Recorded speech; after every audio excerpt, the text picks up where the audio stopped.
get a couple things worked out. Progress report, try to get out. It's easier getting stuff much quiet. Yeah, well, I hear that. Anyway, Yeah, I'll probably didn't want I you can to- also put this on background yeah, while I'm on the computer. I can put and it then on run so over as needed. Yeah. know what's going on. But yeah, I'll keep track of. Here is mic number one, test 1, 2. Okay. how Thank it's you. Going. Number 1, testing, testing. Test 1, testing, mic 1, test, test.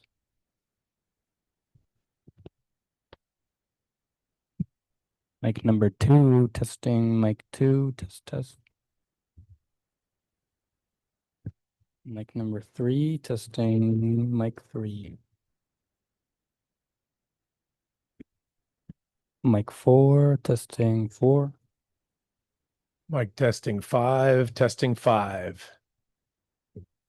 Mic number 6, testing 6. Here is mic 7, testing 7. Mic number 8, test 8. Here is number 9, testing 9. Here is the table or number 10.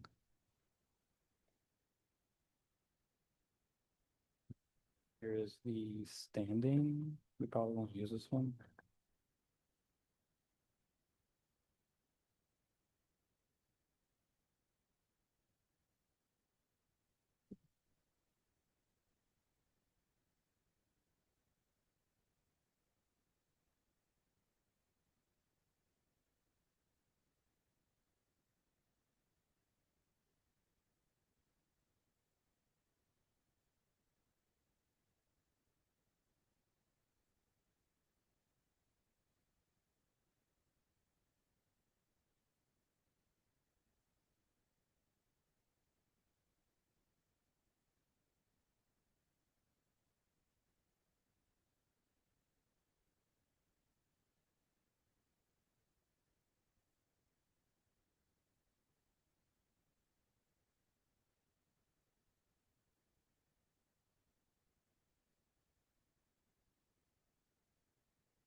Testing 1, 2, 3, remote test, testing 1, 2, 3.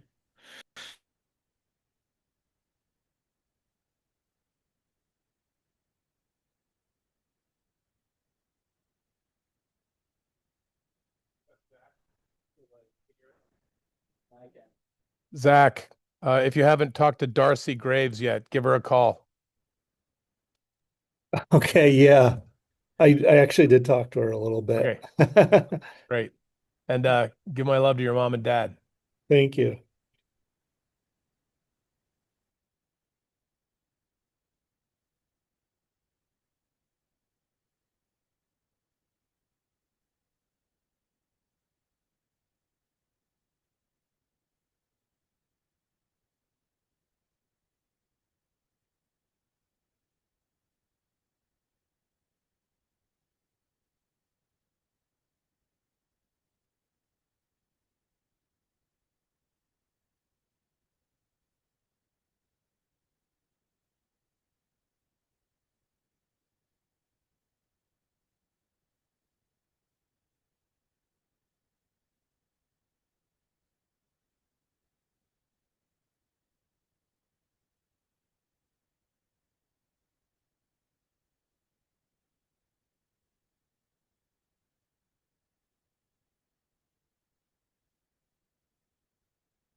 that it's not strictly proper to say, Chair would entertain a motion to do ABC.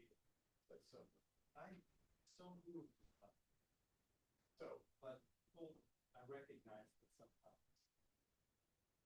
Sure, that day, 5 minutes, C and D got done. And I talked to him, but we also, made a special.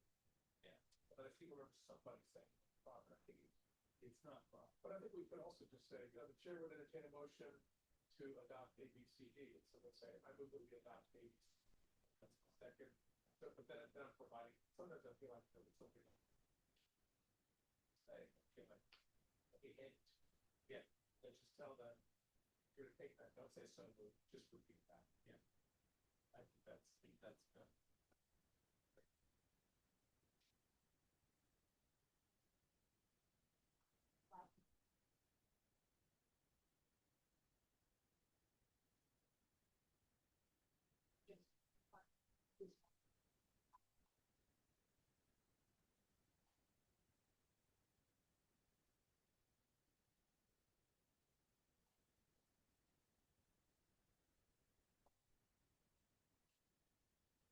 Actually, I was like, but it's not that I don't care about it.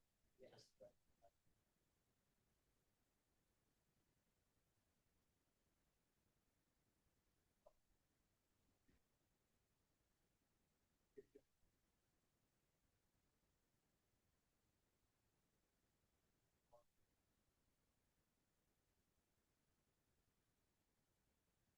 Whatever you feel like.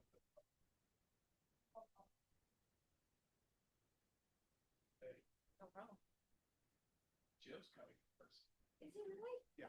Oh, by the way, I took all the things out of that drawer and I put them in the top right drawer of that desk, just for lack of someplace better to put them. Yes, that sounds great. That way I can remove the drawers, because I like to have my seat up high. Yes. Yes. If Jim is coming in, does he like to sit there next to Kelly? Because this is, He doesn't like being next to the air conditioner. okay, So why don't you move either both of them down or swap Ben and Jim. I'm gonna put both of them down and then that'll match that side.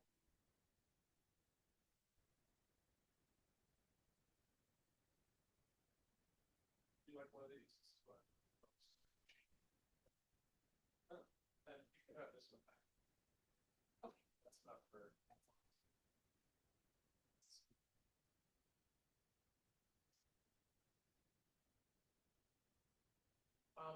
When we do it, should I share my screen or you share your screen or somebody just to pop this thing up there? Yeah, I can share my screen. That'll be easy enough. That'd be great. That Yep. way everybody on Zoom. Yes. because We're proposing that we do this. Yes. Can take a screenshot of it.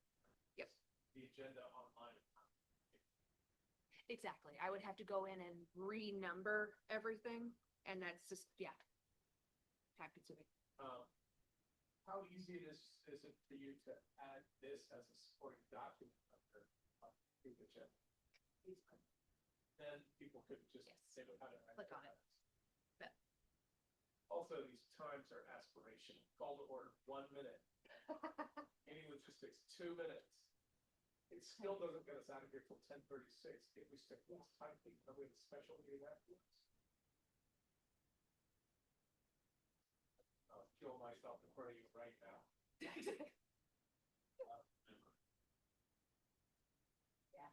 it's just every single thing I've done.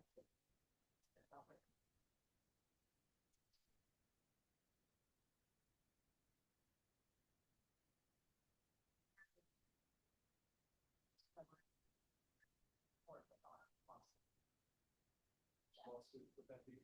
Okay, specify which one. The last one that. You can check. One that's check too. Nope. The other one.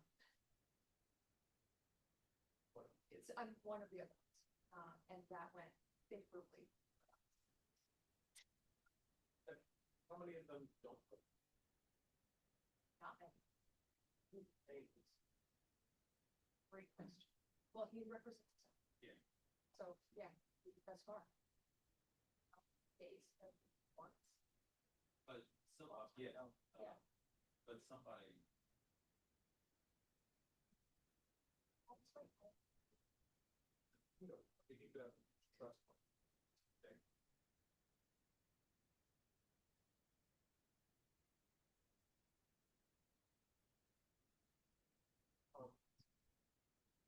When you and, Eric, that presentation of You know, Tanya, yeah. the documentation, did it include lawyer costs?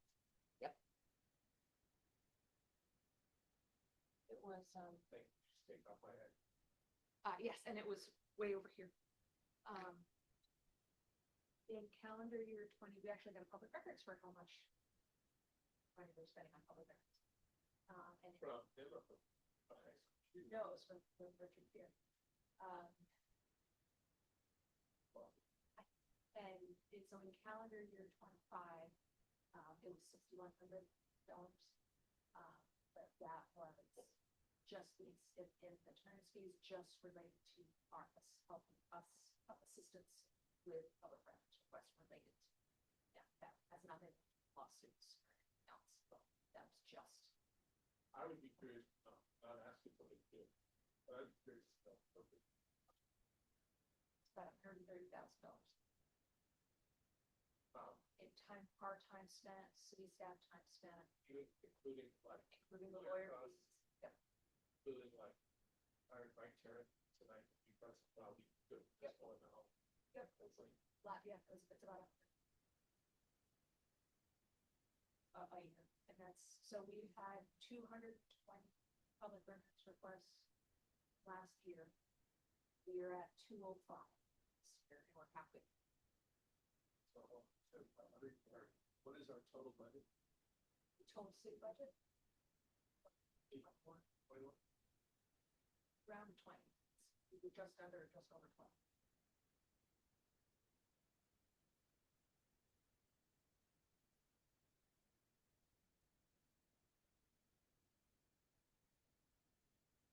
That's 0.65%.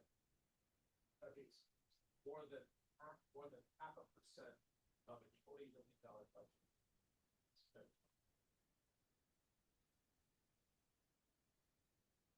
You think we lost this last?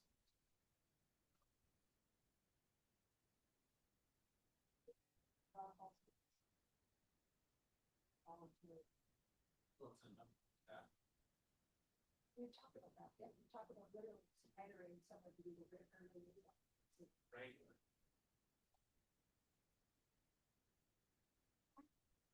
Look what I found in my drawer. Oh my God. Oh, please, shut up. I told her it was ironic. Sitting, Oh, not just in Donna Bates' old seat, but literally Donna Bates' old seat. That's, yeah. I'm like, oh my God. That's exactly how you should say it. I'm going. I have no filter today. I'm tired. Can we record that and have that be the Zoom instead of? Yeah. Like, wow. It's Oh my like- God. Oh my God. Like, I'm tired. That'd be great. I know. All right, I'm gonna go add that. I'll add that. Thanks. Was there one more thing I was going to do? Kind of print off. Stack and grab Jim's. All right.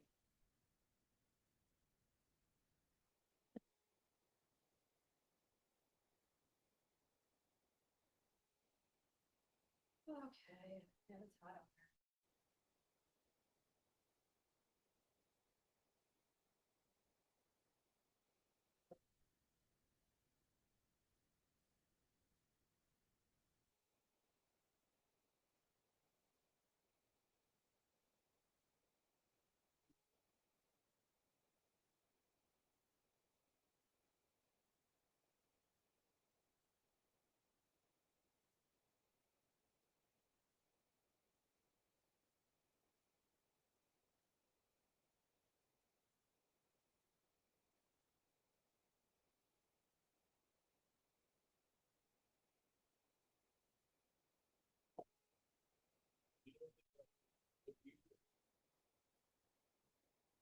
Writing the password into the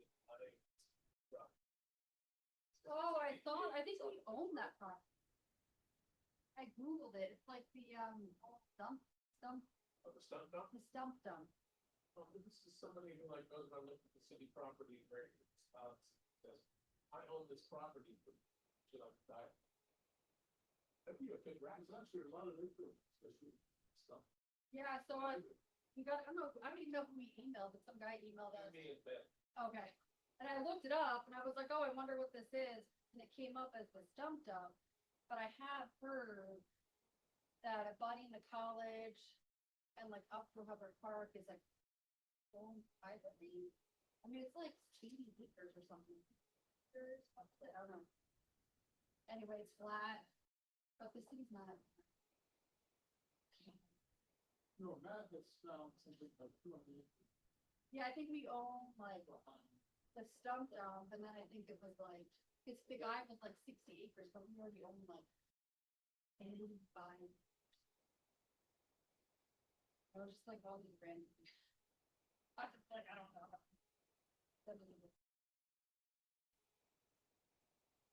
What is this GMT?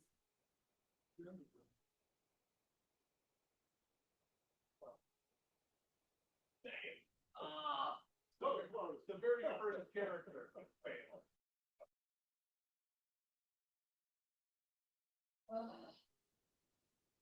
You know, That's it. Meeting adjourned. Call the question. Oh, you're. we're done. Welcome, David. Thank you for the long sign. It's up.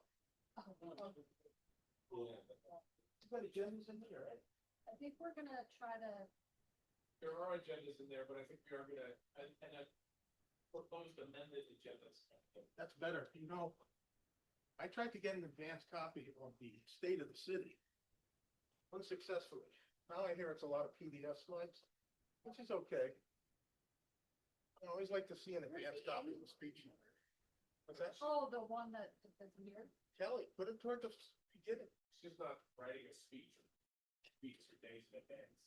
Yeah, she's, Slides. yeah, there's slides. Hey, I thought Yeah. it was well, I think this, I'm gonna keep us to this time. Two meetings in a row, gang. I know, So nice outside. I know. It's hot though, It is hot. you know. It is hot. Like, It's out and I got really tired. So I said, well, what are my choices? If I get into the recliner that's it. or That's the loud. sofa, it could be over.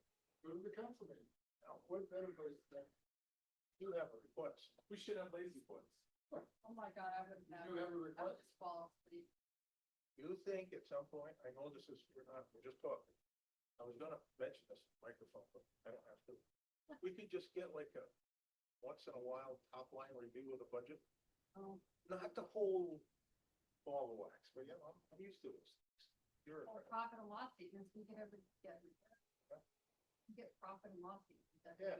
And we have a, I don't want them every week, I don't want them every. I know, but we have, yeah, but that's. Once a quarter, we have like a citizens quarterly $70 review. million budget. I think we're like, okay, where's the penny I go? was at the VSEA, what was that? Quarterly review. Where's the penny going? Monthly, I know. Well, we could get a top line. quarter of the whole.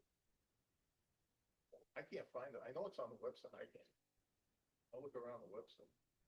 The other thing, the other question I might ask is, are we down 4 policemen? So I wouldn't mind seeing, Hi, Jim. Hey, Jeff. I wouldn't mind seeing a projection. Need it. Huh? Need it. How was your yard? On one hand, it may generate overtime. Good, they cleaned up, shower. On the other hand, you have a vacancy. Oh, So what's the projection on that? Did all the stuff, yes. oh, good. I feel like it's hotter today than it was yesterday. Wait, one way is My husband came home today, it was like, I'm gonna go to the yard. I'm First you gonna wanna- look nice. Yeah, So, but it was kind of like that yesterday, know. but I got it all done and I said, I'll shower tomorrow. It was like, I had nothing to do with the yard, so I showered today. Just So I'm all ready to come in and everything join you. well, we have our food. They form it. We formed a committee. That would be nice. So it's gonna be I'm gonna try to. Yes, that's what I hear. That's why we have to pay more, I understand they're all the same. It's part of my daughter's. The same. Oh, recipe. So I need to get up early and make her pumpkin pancakes before she Got goes. it, chief. And then we're next door. So they Pumpkin know pancakes. next Where you- Thursday, we can say, "Give us responsibility."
And it is 6:30 on July the 8th, 2026. This meeting of the Montpelier City Council is called to order.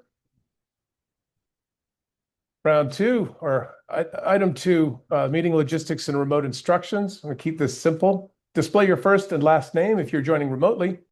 When speaking, state your name and where you live. Keep your comments to the allotted time so that others have the opportunity to speak. If you have several questions, please ask them all together. Focus your comments on the agenda item under discussion. Direct remarks towards policies, decisions, and ideas, not individuals. Avoid comments about a person's character or intent. Wait to be recognized by the mayor before speaking. Follow the rules of procedure included in the agenda packet, which will guide how the meeting is conducted and may be applied as needed to maintain orderly discussion. Now, before we move on to our next agenda item, I invite you to just join me in coming fully into the room. I'm going to put my feet flat on the floor and take a few breaths.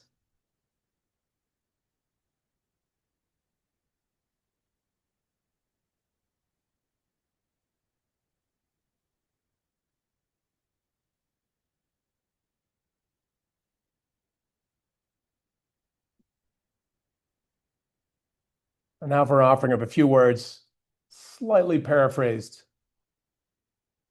I keep cruising, can't stop, won't stop moving.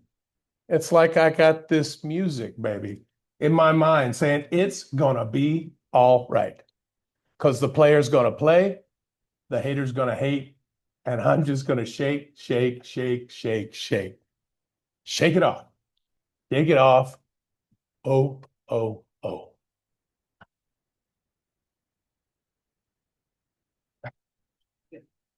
Okay. Yeah. All right, item number 3, we're going to approve the agenda. There was some discussion about the order of items, and so there's a proposed change. Each of you have a copy of it on your spot, and I think they're also there. They have been added to the agenda packet. If anyone is online and wants to see them, under the approve the agenda. Mine's not updated, but so if we have a quick look at this, it just sort of changes the order so that we can do our best to respect the time of the folks who are coming here to speak to us about these various items. Is there a motion to accept this, or is there any question about it? There are no additions or deletions of agenda items, just the reordering. Yes, Kelly? Read the proposal. Sure, that's a great idea. Okay, so the proposed order would be to call the order and then meeting logistics, which is what we've just done, approving the agenda, which is the item we're currently on. And then following that, we would have council would have a discussion of the rules of procedure, both how we're going to handle, things now, as well as a discussion about how we might like to have things moving forward. Then general business and appearances. Then we'll do the consent agenda. Then reappointment to the Historic Preservation Commission. The Housing Trust Fund criteria is number 8. Number 9 is the municipal tax rate. We have some aspirational time that we'd like to try and hold ourselves to, and that would get us to a break at about 8:15 if all goes exceedingly well. Number 10 would be the manager's fresh eyes report. At 11, we would do the homelessness update, not 11 o'clock, item number 11. Number 12 would be the CVRPC future land use map report out. 13 is the ADA, Americans with Disabilities Act report update. Number 14 would be discussing the city manager performance evaluation. Number 15 would be other business, followed by council reports, clerk's report, manager's report, mayor's report, as usual, and then followed by adjournment.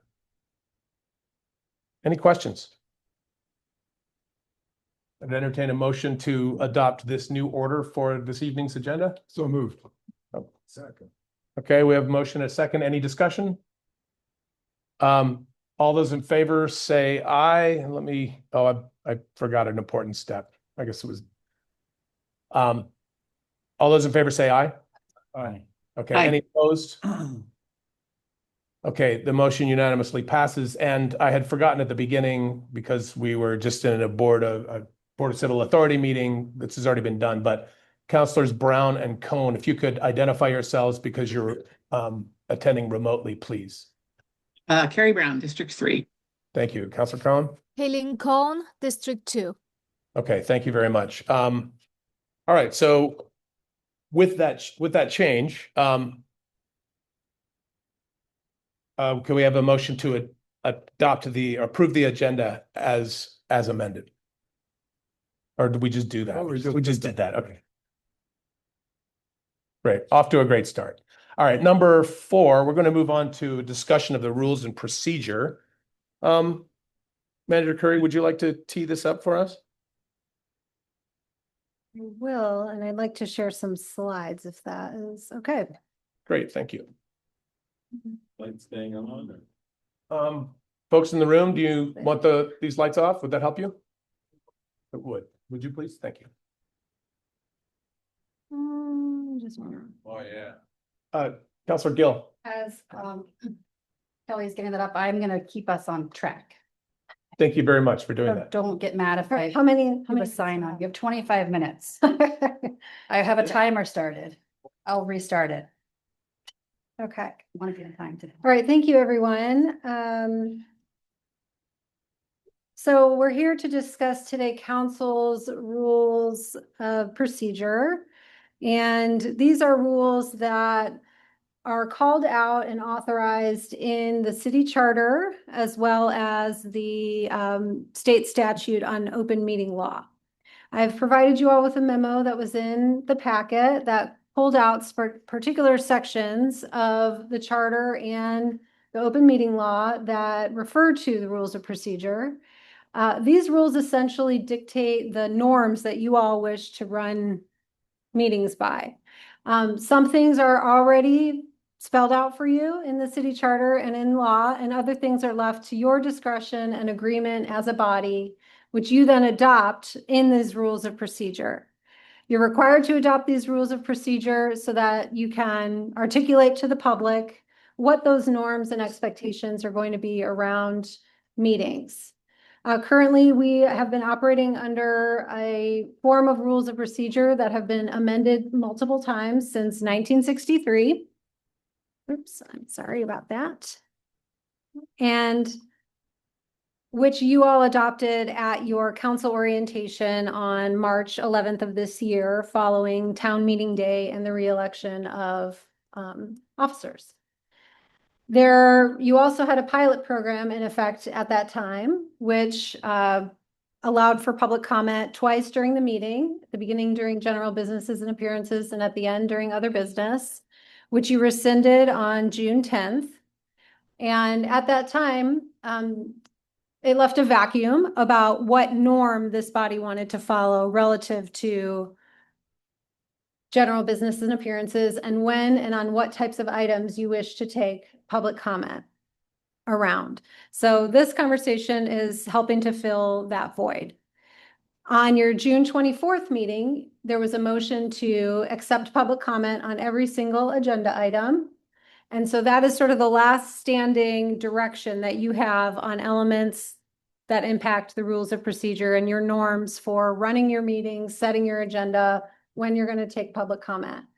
And so I would like to just humbly request some permission from you all to kind of facilitate a conversation about what I've observed to be some of the stickier topics that would benefit from some clearer direction from you all. And I propose that the best way we do that is to walk through the number of questions that I've laid out in the memo, discuss each one, and figure out where the majority of the board lies around these. It's possible that you won't all reach consensus around one or more items. And so I recommend that whatever the majority dictates for that is what you include in your rules of procedure. Based on the conversation and the direction that you provide today, I will take that back and produce an updated draft for circulation to you all that I hope we can adopt at the next meeting.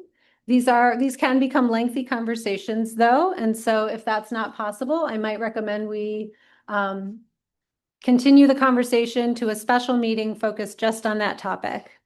As I understand in your past practice, updating these rules was something that might ordinarily have been wrapped into like a strategic planning retreat or session. We're just getting a little bit ahead of that so we can dictate these norms and help create understanding for productive and efficient meetings. I'll stop there and see if there's any clarifying questions anyone has. I'd like to say that what I think we're trying to do here, what we're not trying to do here today is adopt new language today. There is not redrafted language in front of us for us to adopt. We're trying to have a conversation around what direction will whoever drafts the language go away with to put into words for us to come back and re-adopt it another time? For today's meeting, if I could just sort of state what I think the norms are that this is how we've been doing things generally and how we should run today's meeting. We're not trying to design during this conversation what today's meeting is going to be. So general business and appearances, as was stated, has been at 5 minutes. So we'll keep that. I'm going to say this as though it's done. And then if there's objections, then please say so. But on individual items, we'll have 2 minutes for comment on them. And each agenda item should go roughly something like this. We'll have staff or committee or partner presentation and tee up of the thing. We'll have clarifying questions from council that is not debate or advocating for a position or trying to convince others, but it's just questions. Then we'll have public comments so that we can hear them. Then we would have a motion and then discussion and debate. And that's where you would try to make the case for why you're voting a certain way or sway someone else's opinion. And then we'll take a vote. We will hold public comment on every, putting in air quotes, agenda item, but we'll forego it on the council reports and the mayor's report and things like that. And then, so if everyone is in agreement that that's how we're running today's meeting, then we at least have a baseline for now, and that's just for this meeting. And then we can enter into these questions about how are we going to have conversations going forward? Does that seem amenable to everyone? Any objections or questions or additions? I'm not seeing anything online or in the room. So then that's how we're going to proceed for today. Thank you. Are there any questions for Manager Curry before do you want to lead us through these questions, or do you want me to do it? I think it's great if you do it. Thank you. Okay, this is your current practice, and Mark just reviewed the practice for moving forward for this meeting. I sent to you all some references and examples. The VLCT has a model, call it model code. It should be model rules of procedure. They're quite lengthy. They do restate some things that are already captured in law. We can decide whether to follow those or adopt the sections that they lay out and the information in there. I included references to Barry, Callis, and South Burlington's rules of procedure. Again, some are essentially one-pagers, some go much longer and provide additional detail, I think, based on how intricate you want your norms to be. These are the model code sections that VLCT proposes: purpose, application, organization, agendas, meetings, motions and voting, public participation, order, and meeting minutes. I would note that in their references, the information around agendas and meetings is a repetition of what's already spelled out in the open public meeting law that really covers what you're required to do as a body, what the city's required to do as far as warning the meetings, how to treat different types of meetings like regular, special, and emergency meetings, etc. And these other things are where we can, provide some of the detail that you may or may not wish to. So kind of diving into some of the questions around this. Do the VLCT model rules resonate with you all? Again, they are more organized. They have clearer sections spelled out. They are much lengthier than the ones you currently have on the books. And I'm open to omitting any sections or adding any if you think are necessary. And so I'll just start there to get a sense, because this will help provide the form of what future draft rules would look like to you all. And I'll look to the mayor to call on people, please. Yeah. But the question is, you want to just restate that in? It's just right behind you. Oh, great. What do you think of the Question is- VLCT section? Is the VLCT model rules a good jumping off point for us to start from? Counselor O'Connor. I don't see why not. I mean, I looked at it. It seems as good as anything else. It's a format that obviously works in a lot of situations. Why not start there? And if we find that we need to amend it, we can do that. Okay. Anyone take a different position on that? Can I ask a question? Counselor Doyle, go ahead. I'm curious if would you recommend, I agree. Would you recommend though, omitting certain sections that you find redundant, just in the Mhm. sake of expediency of the document? Or do you feel like we should just adopt these wholesale? I think there's a lot of opportunity to streamline. You know, the intent of the document is for it to be workable and a reference for you and the public. Right. And so keeping that in mind, I don't think it needs to be quite as wordy. There will also be some additions from charter language that will have to go in there. Great. And that's work that you'll do in the interviewing. Right. That sounds great. Great, Councilor Alfano? Yes, to be clear, I was endorsing the form of the VLCT, not the precise language. Great. All right, seeing no other hands raised, it sounds like, Carrie's here. oh, sorry, Carrie, you're very small on my screen. Go ahead, Councilor Brown. Sorry, yes, is the question before us as Sal was saying, the form and the general structure and outline, or the exact wording of the model rules? I think the question before us is, does the VLCT model serve as a good jumping off point or a good starting point for staff to develop new language around? Okay. All right. I think that's fine. Okay.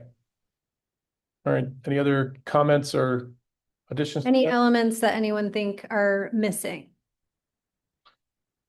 from those? For example, South Burlington has added additional sections beyond this. So if there are particular issues that this board would like to have addressed, I think it would be good to call those out. Councilor Gill. One of from a structure perspective in terms of our agenda, I think I'm trying to get the acronym correct.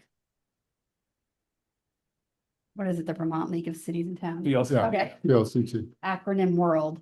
I think that is fine. I think in addition to that, what I would like to see, which I think that we're missing in our agendas and how we're structured, is linking our agenda items back to our strategic plan and being very focused on what we said we want to accomplish. And every meeting, in my opinion, we should be referring back to that, and anything outside of that, you know, I think we should have a discussion is that how much time, effort, and energy do we focus our time on items that are outside our strategic impact plan? Because I think that's important.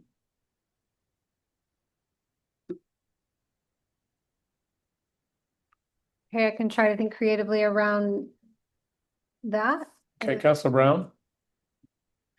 Yeah, I would love to see something in there, and I think the VLCT model mostly has this, but to clarify around public comment, that there will always be an opportunity for public comment at each meeting, and that in general, this is the procedure that we like to follow.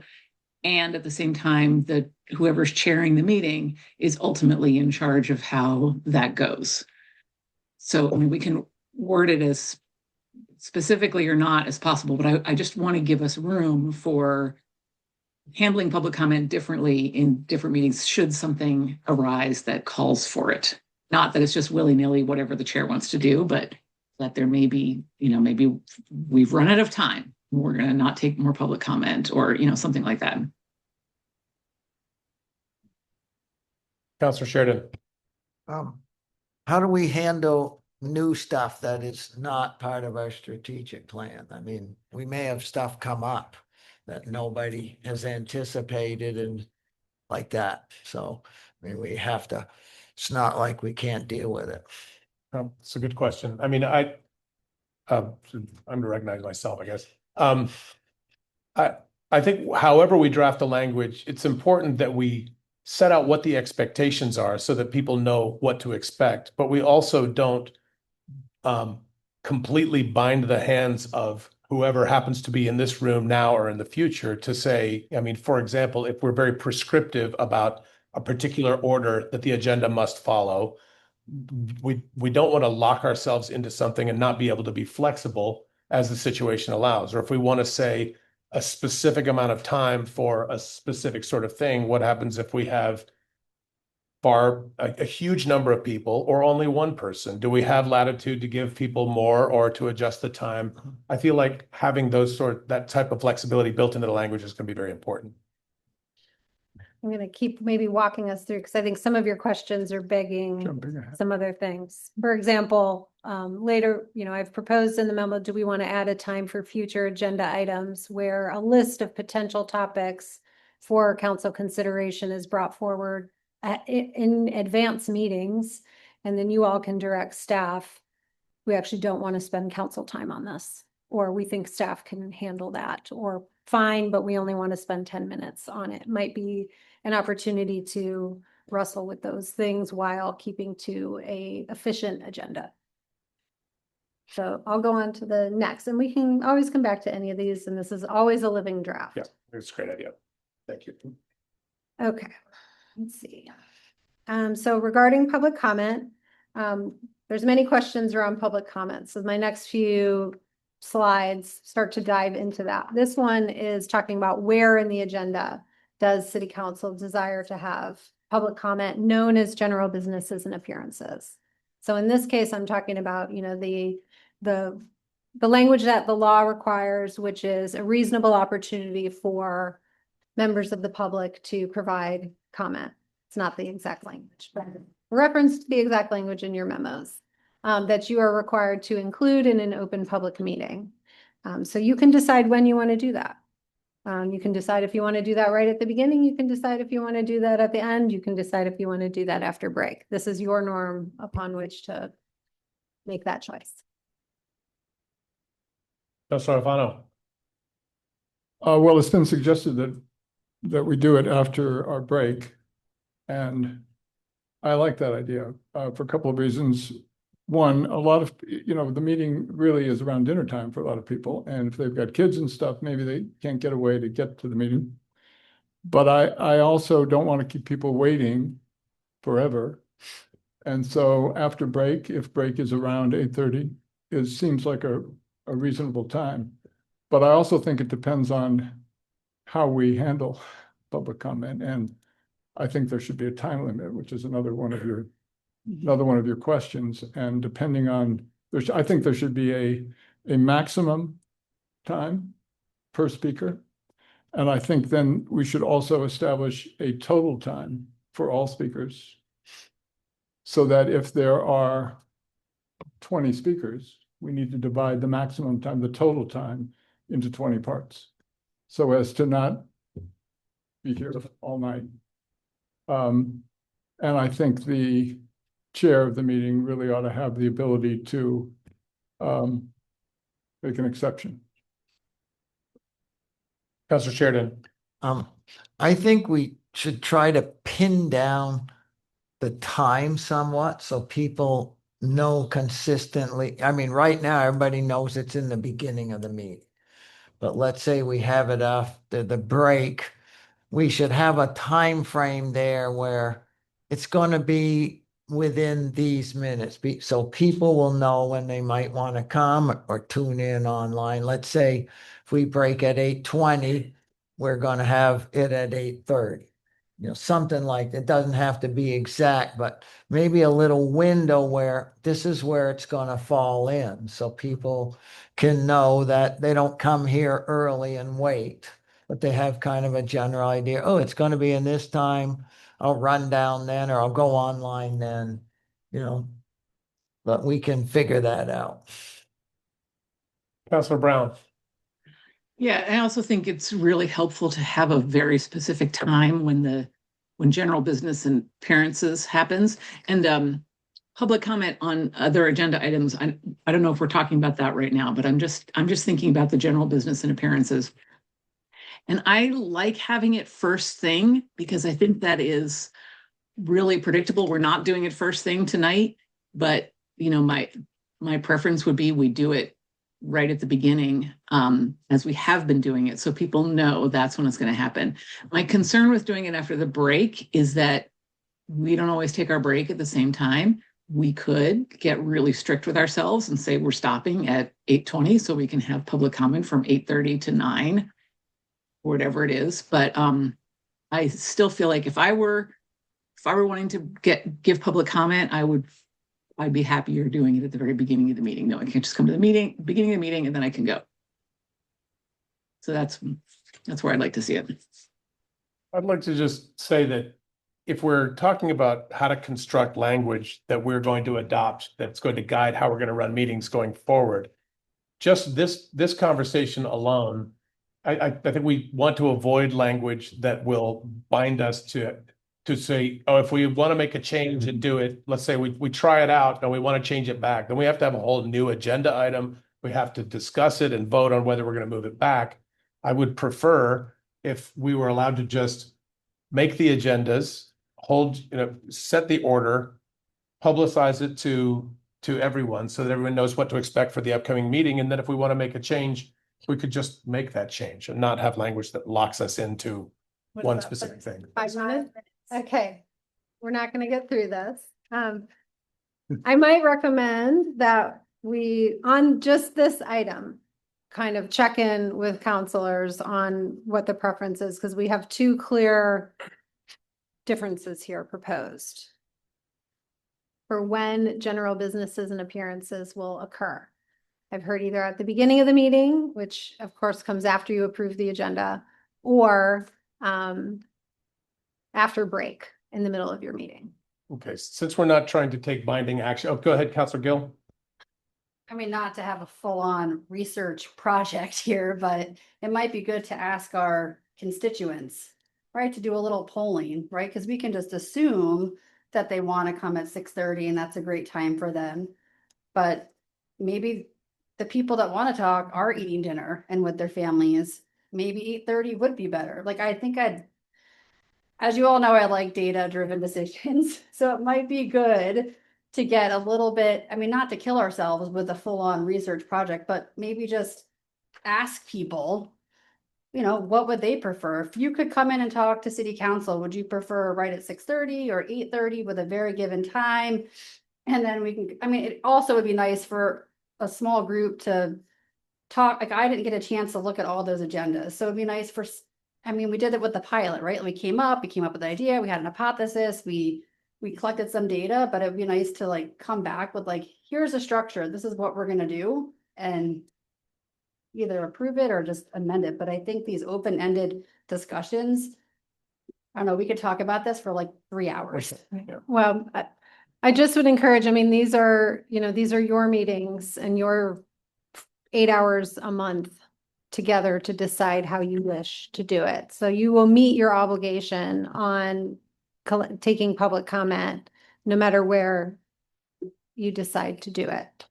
To your point about folks letting us know, anyone who's going to give public comment tonight, please feel free to voice your opinion during your section of public comment. Anybody who doesn't want to, please send us an email and let us know what you think. I think that would be helpful. Counselor Doyle.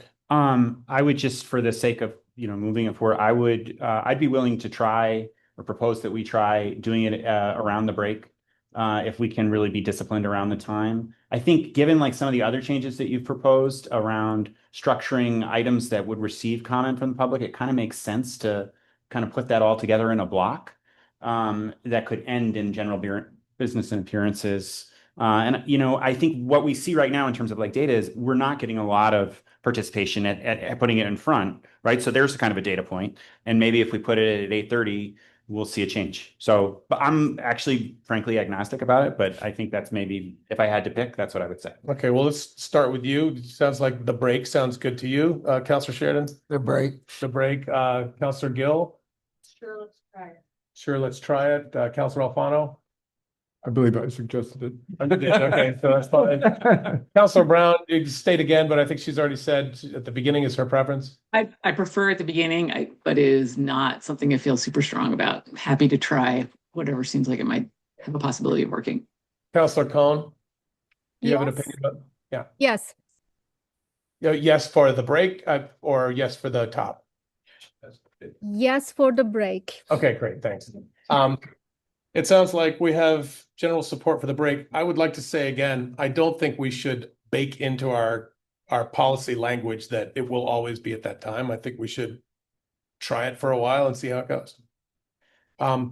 Also, I'd like to point out that at any time, anyone could make a motion that we hold a special meeting to cover the rest of this topic. It is 7 o'clock, which is sort of bringing us to the end of the time we had aspirationally hoped to spend on this. I don't want to cut short, but also I want to keep us moving. If we follow our aspirations, we'll still be here until like 10:30. Councilor Sheridan. I'd just like to say one thing quickly.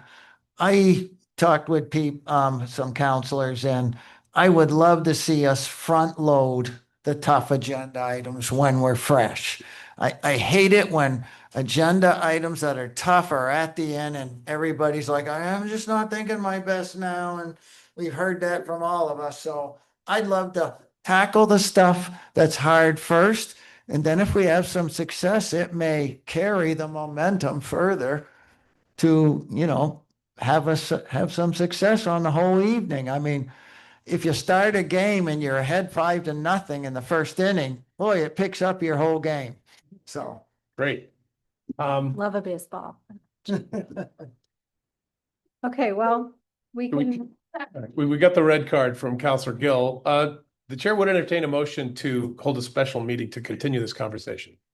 I'm willing to make that motion, but I would ask that if we do it, we have it in advance of the next.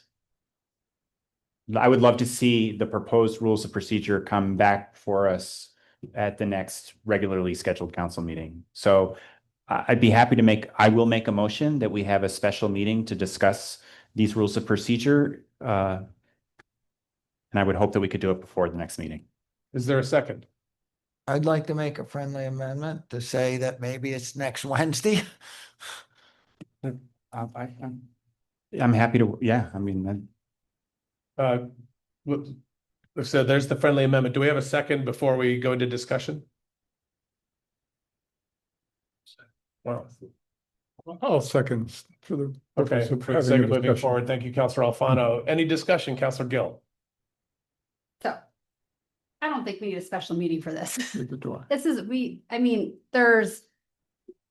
think You know I what? think we can figure this out. All I right. think there's sample agendas. I think maybe a small group of people can I don't want to meet again. No, Okay, I don't. well, thank you for that. Let's just take a vote. Councilor Doyle? If I could just say, like, I'm actually, I'd be happy I would be fine actually not having the special meeting, and I would withdraw my motion if that's possible. If we felt comfortable with the city manager just kind of proposing it based on like best practices and her previous individual conversations with us, and kind of synthesizing that and coming back with ones that we can consider. If you feel that you have the direction that you need.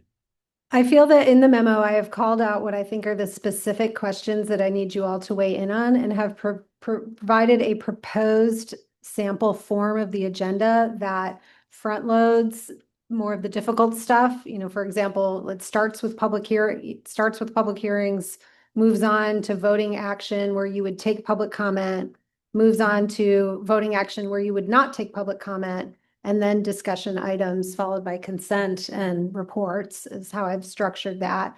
The only difference in what's in the memo to this discussion is moving the general businesses and appearances further down around the break time. And so you all, I think, have the information to weigh in on. You can individually email me. And so if there are specific elements of conflict amongst you all, I can propose options in a draft form. Does that suit everybody? Yes. Yes? Okay, great. Then Should I withdraw my motion? yeah. Can you may, I think. I would ask to withdraw my motion. Okay. I'll withdraw my amendment. All right. Motion and amendment are both withdrawn. We will respond to the manager's email. I'd ask if we can to do it. We've had it for a couple of days. We should be able to do it by the end of the week, right? Yes? Yeah. Great. All right. Please try and hit that. All right, great. With that, we're going to move on to the next agenda item, which is, general business and appearances. Is there anyone in the room that would like to speak? Okay, Mr. Bellini was here first. Mr. Shear was here second. Mr. Bellini, go ahead. I'd like to remind everybody, we have 5 minutes. We're going to try and keep it tight. I'll try and let you know who's next. So as soon as the previous person is done, you can come on up. I'm Dave Bellini from Montpelier. Good to see everybody. You guys are doing a good job. I asked a question 2 weeks ago. It's okay to answer my questions. I know you have it in there. This is the questions, ask them all at once. There's no section on will we answer you? But I did get my question answered because I emailed Kurt. So that's okay. I got something I'd like to see. We're down 4 police officers, or we're going to be down 4 police officers. So that might create overtime. I'm familiar with correctional institutions. When you're short, everybody works more, but it's not a apples to apples comparison. So on the one hand, you're going to have perhaps more overtime, but on the other hand, you're going to have a vacancy savings. So I'd just like to see a projection. What do you guys project? Where will your vacancy savings be? Where will your overtime be? At the end of the day, will you have a little pot of money? And will that pot of money go to the general fund? Or will it remain with the police to sort of augment their activities? That's it. And as far as when you have public comment, why don't you call it public comment instead of general businesses and appearances? Motor vehicles used to have DMV enforcement on the back of their trucks. And then one day the light went on and they said, oh, we're actually police. They put police on it. Everybody knew who they were.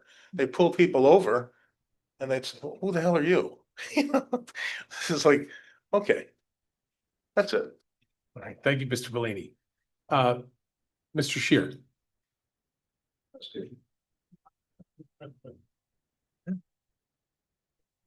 Richard Shear, longtime District 2 person. I want to address the elephant in the room, and that's decorum. I'm sorry, would you just pull the microphone down towards you for the folks on Zoom? Okay. Thank you. Now it can be heard.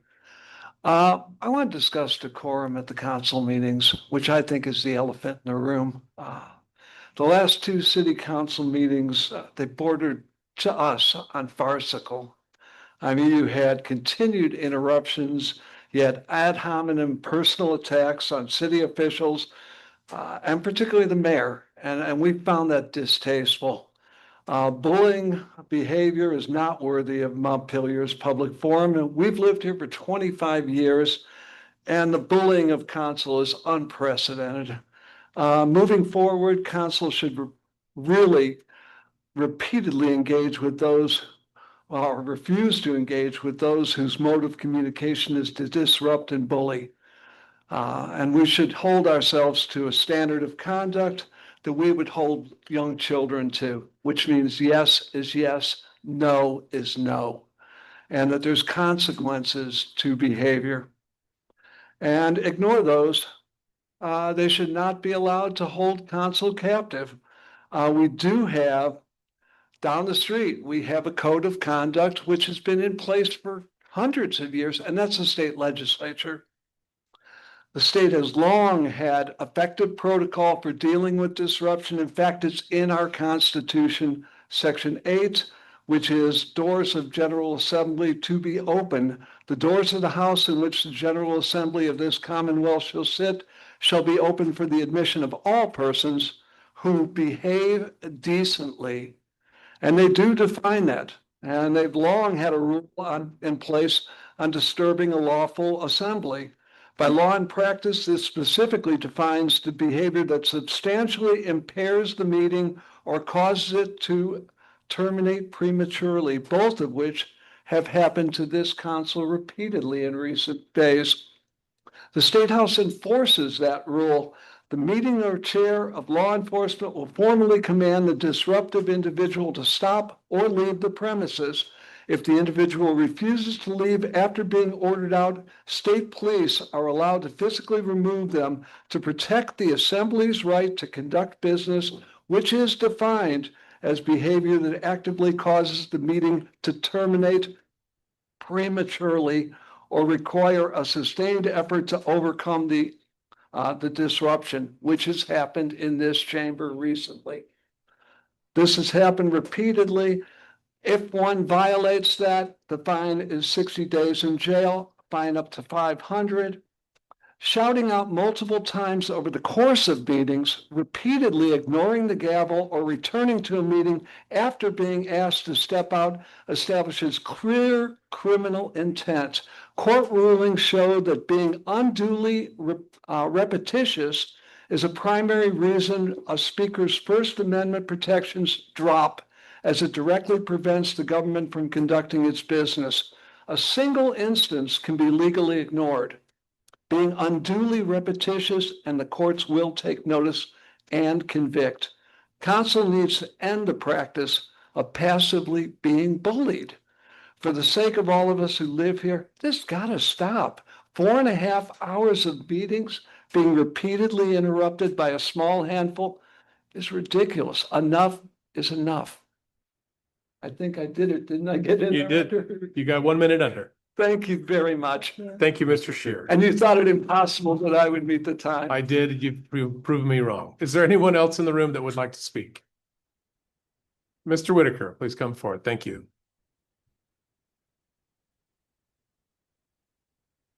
Steve Whitaker, I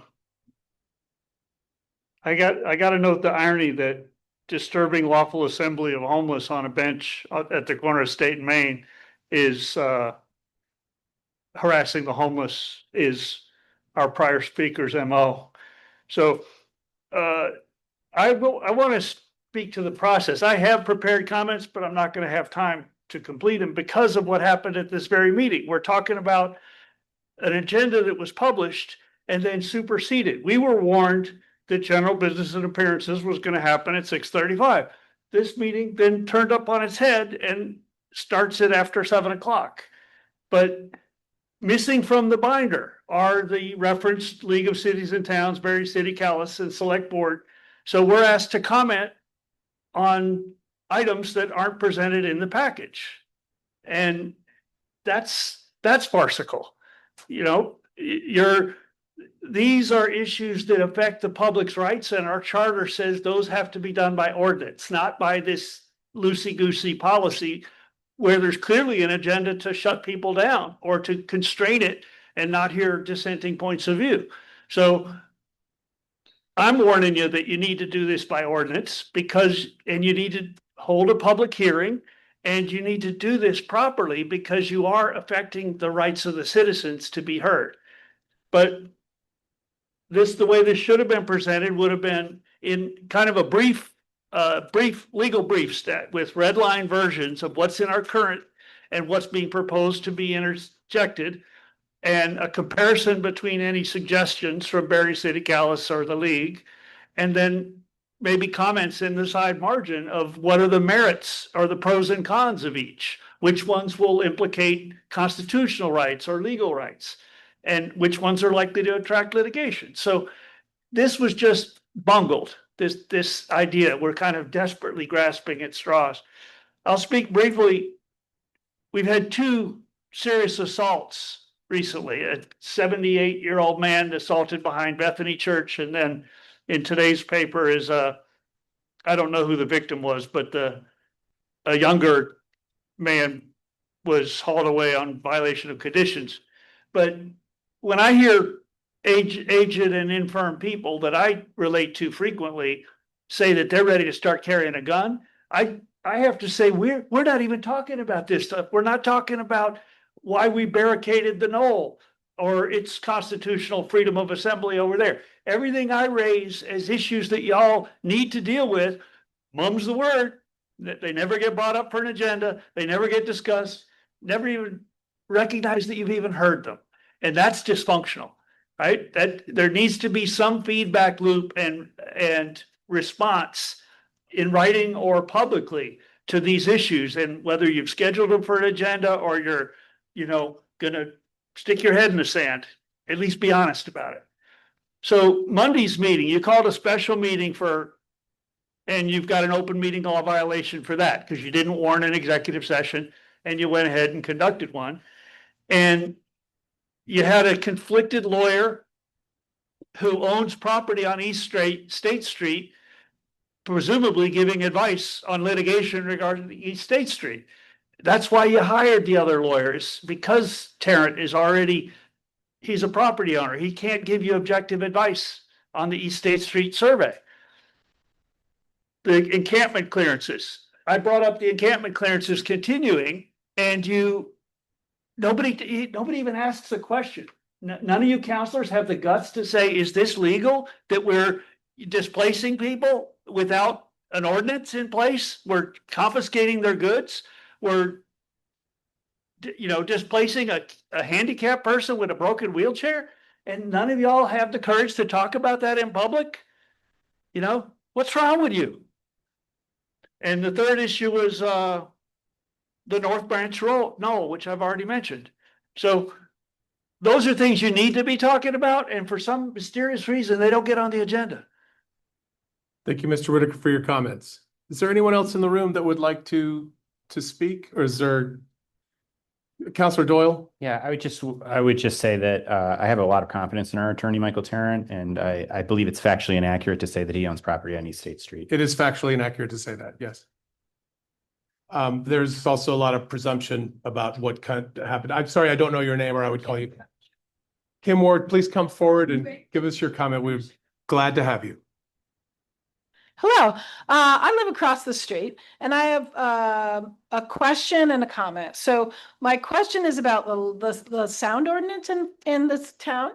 I have sometimes politely asked Charlios to turn their music down because a block and a half down with my windows shut and locked, I can't hear myself think, and been told by bartenders, well, there's no sound ordinance, so we can't turn it down.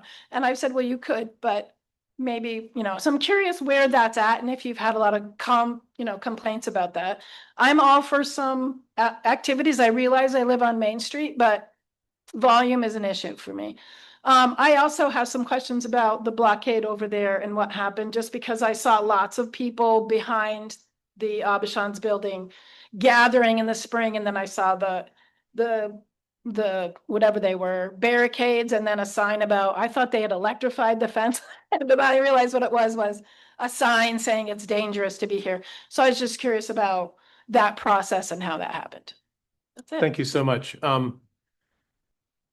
Manager Curry, do you wish to respond to this now? The public comment is not public back and forth, but there were direct questions, or do you have a way to No, I'd respond to her? rather respond to Kim so we don't take up the council's time on these things. Great. And be happy to point you in order to make a complaint. We do have a noise ordinance on books. Great, thank you so much. Is there anyone else in the room that would like to make a comment?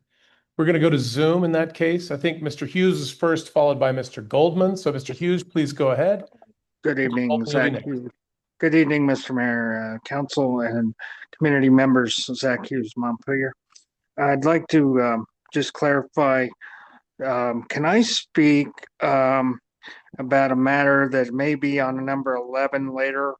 I don't know if you were planning to do that, but I cannot stick around till number 11. So I'd like to speak if that's possible. Mr. Hughes, go ahead on that. We'll just ask you to not repeat on that item if you're going to speak. I'm not going to repeat, or at least I'm going to try not to. Good evening.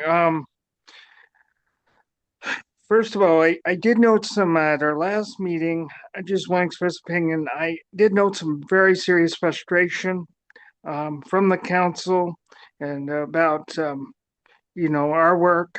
And I did at the homelessness committee, and I did go away misconstrued. I'm sorry, Mr. Mayor, but this is volunteer work. We do a lot of, and the committees around the city do the same thing. And at one time they were paying little stipends, but the reality is this is volunteer work. And I want to clarify, I think, from my side, when they said the council dropped the ball, I want to talk about, it wasn't that I expected the council to do all the work. We didn't expect that. We were dealing with recommendations that we had moved up before, and we were told no, or maybe so, or whatever. And it was really kind of just very frustrating. So I think when we say, the former members who were here, who said the council dropped the ball, I think that's what they meant, because there is this idea that, y'all are the governing body. we're the committee. We send these recommendations up. This included the Parker report. I'd love to know what happened to that because I was thinking about that. You know, we paid good money for the Parker report, even though some of my colleagues don't like that necessarily, the report, but it was commissioned. So where did it go? There's just so many other things, you know, like Adrian said last week, oh, there's a lot of things.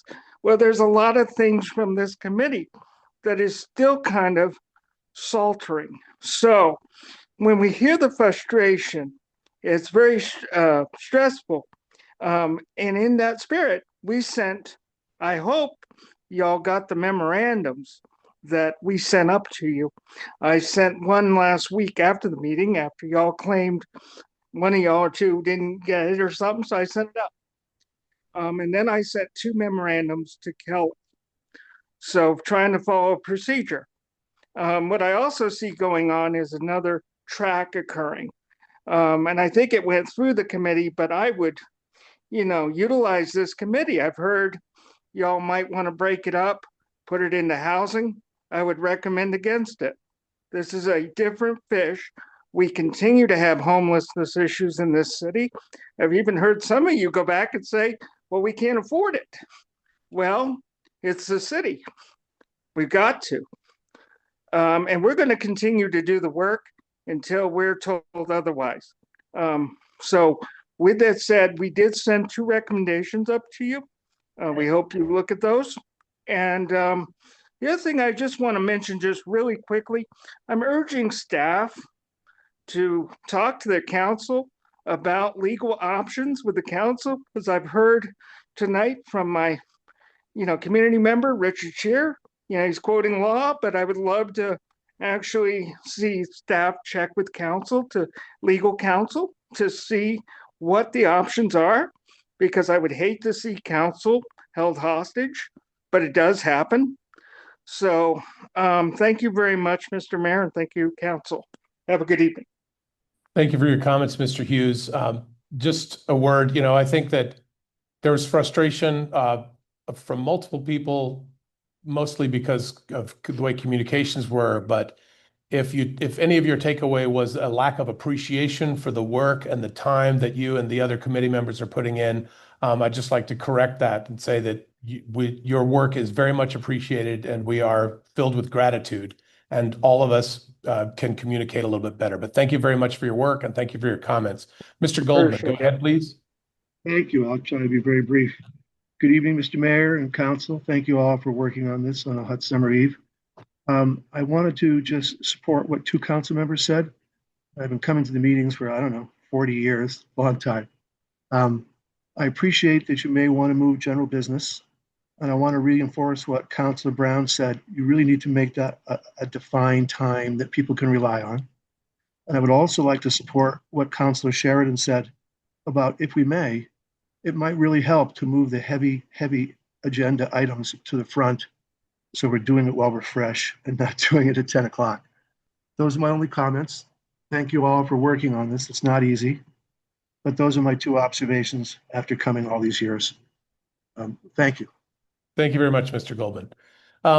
Last call for general business and appearances. Is there anyone else in the room or on Zoom that would like to speak on any topic other than those on the agenda later? Seeing none, we are closing general business and appearances. We're going to move on to number 6, the consent agenda. At this time, any counselor may pull any item from the consent agenda for any reason. Is there any counselor who would like to pull an item from the consent agenda? Seeing none, Chair would entertain go ahead, sorry. I'll move the consent agenda. All right, we have a motion to approve the consent agenda. Second. We have a second. Is there any discussion or debate on the topic? Seeing none, all in favor of approving the consent agenda as presented, say aye. Aye. Any opposed? Any abstentions? The consent agenda is unanimously moved. Wow, we just picked up 4 minutes and 28 seconds there. All right, we're on to number 7, the reappointment to Historic Preservation Commission. Manager Curry, who teased this up? I can. Oh, Sorry, thank let you. me pull this up in our agenda. Do. So Brian Jones has applied for a position on the Historic Preservation Commission.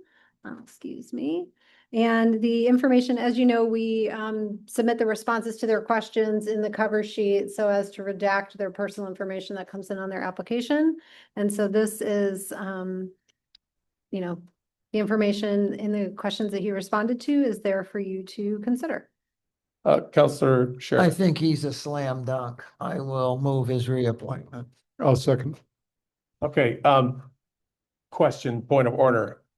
Do we have to hold public comment on this? As we have said, we are going to hold public comment on each agenda item. If he's here, I suppose he should be allowed to speak, but he probably is. Let me check in on Zoom. I don't see so, but Okay. I mean, I believe in the interest of being proper, we are supposed to do that. Is there any member of the public that would like to comment on this particular agenda item? Seeing none, all right, we'll take the motion has been offered and seconded. Is there any discussion or debate on the topic? All right, the motion before us is to appoint, sorry, I'm reading here. Reappoint. Reappoint, yes, thank you. To reappoint Brian Jones to the Historic Preservation Commission. All in favor, say aye. Aye. Aye. Any opposed? None. Any abstentions? None. Thank you very much, Mr. Jones, for your previous and future service. The motion is unanimously adopted. All right, we're going to move on to item number 8, the Housing Trust Fund criteria. Manager Curry, would you like to tee up and then introduce Ms. Shuren? I can, and I'll also just check to see if Matt Jelasik is online. I believe he is, in case some questions come up. He is the staff member that supports the Housing Committee.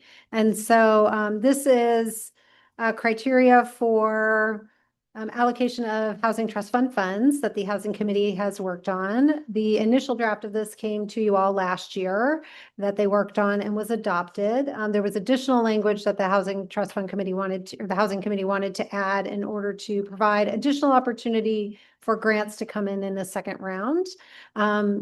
I'll thank Alyssa for her collaborative work as the chair and with other members of the committee and with staff. I think this was a great example of what we're endeavoring to do to create kind of alignment and co-collaboration between council, staff, the committee members, to bring you all forward a thoroughly vetted, discussed proposal. And I'll turn to Matt for confirmation, but I believe staff's recommendation is to support and approve it at this time after your conversation. And I'll turn it over to Alyssa for a presentation. Nice to see you. Sure. Yeah, thanks everyone. And a big thank you to council for including $100,000 in the FY27 budget for the Housing Trust Fund. That will bring the total up to $197,624.87. But that almost more than doubles the amount that was in it. So thank you for that work. And I also want to thank Sean Sheehan and Dan Kopic, who put together the original proposal. Neither one of them could be here tonight, so I'm standing in for them and I'll do my best on that. But they were the ones that really kind of did the heavy lifting on this to get this ready for us today. So our proposal is to add a section to the Housing Trust Fund guidelines, which were approved in June of 2024 and which were to be implemented as of July 1st of this year. So we are requesting an additional section which essentially would allow grants and loans the same way the other sections do for just limited grants and loans if the funds are not expended through the first rounds.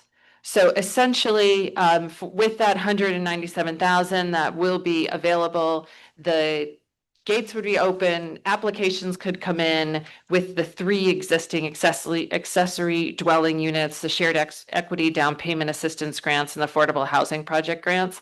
If you do not get applicants for those, or if you do not exhaust the funds, you would be able to do another round of grant making or loan making to qualified applicants. And so that's our proposal essentially. And qualified applicants, we added into the criteria section 104, which is on page 11 of this text, but essentially says that if folks, I'm not going to go down the list. You could read the list, but the gist is that it would be more, the funding would be more flexible. And if it wouldn't only be for affordable housing and downstreet, it would broaden it out to folks who might need a little bit of a $10,000 grant or a zero interest loan in order to get something built or do a more sustainable development, or there's a long list of different entities that could apply. The reason why we wanted to do this is because we didn't want to leave money on the table for housing. Right now, federal funding has been cut significantly. The affordable housing entities that typically apply for this, we understand like Downstreet won't be applying this year because they aren't able to do the projects with some of the cost increases and funding cuts. So we may be looking at no applicants for this fund this year, which is why we wanted to add this flexibility in so that we didn't leave a couple $100,000 or nearly a couple $100,000 on the table when we have such a housing demand. So that's the motivation. And we lay out here how we would want to do it, but essentially it gives a lot of flexibility and it goes beyond affordable housing here to include like energy efficiency or entities within the growth center boundary or new applicants where this would be their primary residence, or just generally adding more units onto the tax rolls here in the city. So that is the proposal. We met with the city manager and the planning department members or at least with Mike Miller and Matt Jelisek to talk through how to make this easier for implementation. And we made some changes to the language to make the administration easier. And so we feel like this is a proposal that we hope that you would support, and I'm happy to take any questions. Questions from council? Councilor Fano. Thank you for that presentation. It's a pretty thorough document. Yeah. Congratulations on that. And I need to learn a lot about this, but I'm curious about this second round. When you say you would open a second round, would it include all 4 categories of grants and loans, or would it be confined to this new limited? The way I understand it, would just be this new limited fund. The second round would be for that only. That category only. So the first 3 get all the first crack at the bite at the apple, and then if you have extra funds or if no one applies, the second round opens up because the flexibility is significant on the second round. Yeah. Okay, so you're not trying to catch people who were late, didn't make it into the first round. You're going to assume the first round, everybody who was going to apply was in there. And the new criteria will open that 4th category to more people. That makes sense. Yeah. Yes. Okay, because there is the timing of the rounds, and I don't know if I have this directly in front of me, but yeah, it is July 1st through August 15th is the first round. And then there's a back and forth there, looking to make sure the application's complete, or if there are questions, it goes back and forth. And I think the city could and should do, and the housing committee can help with this, advertising during that time where we get the word out. You could put things on Front Porch Forum. We could, talk about it as an agenda item at our meeting, that kind of thing. You could amend it to include two rounds, but the whole point was give the money to the priorities you've established already as a city council with a really strong affordability overlay on the first 3, and then open it up beyond affordability as the primary screen for the next round. Yeah, no, I'm not proposing that we change it. I just wanted clarity on that. Yeah, Thank you. Thank you. Other questions from council? I would just say, Doyle, go ahead. yeah, thank you. just as a representative of the Housing Committee, I mean, the committee's doing really great work. Appreciate your leadership, and this is exactly the kind of work that we were hoping they would do, and I would fully support this. I'd also like to point out that I think there was an earlier draft, and then there was some back and forth with staff to sort of make sure that what wound up before council was something that would really work for everyone who has to deal with it. And that's really appreciated too. And thank you very much for that. Manager, I just would check in with Matt and see if he has anything additional to offer. sure. Mr. Jelasik, are you, yes, here you are. Do you have anything to add before we go to public comment? No, but just to echo other comments, the collaboration with the committee, housing committee, has been wonderful, and our continued meetings are always productive. It's been a good working experience for me. I think this is a great opportunity to expand the range of applicants and to engage maybe some people in the community who wouldn't otherwise think about building ADUs. My aspiration is that this is an opportunity to get people who might be on the fence about building additional units, ADUs, especially in particular. This might be an opportunity to really help inspire that kind of construction. Great. Thank you so much. At this time, if you could just remain available for us, but if there's public comment, they'll be using your seat, just to let you know. At this time, we'd like to open this topic up for public comment. Is there anyone, we'll start in the room. Is there anyone that would like to speak on this topic? Seeing none, I'm going to go to Zoom. Mr. Kelman. Peter Kelman, Montpelier. This sounds like a great idea. It does raise, I want two clarifying questions related to this.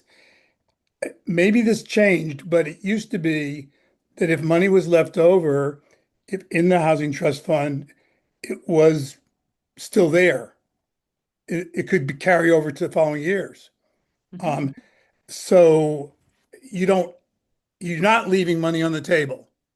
That argument I don't think is there. The money will be there the following year. At least that's the way it was.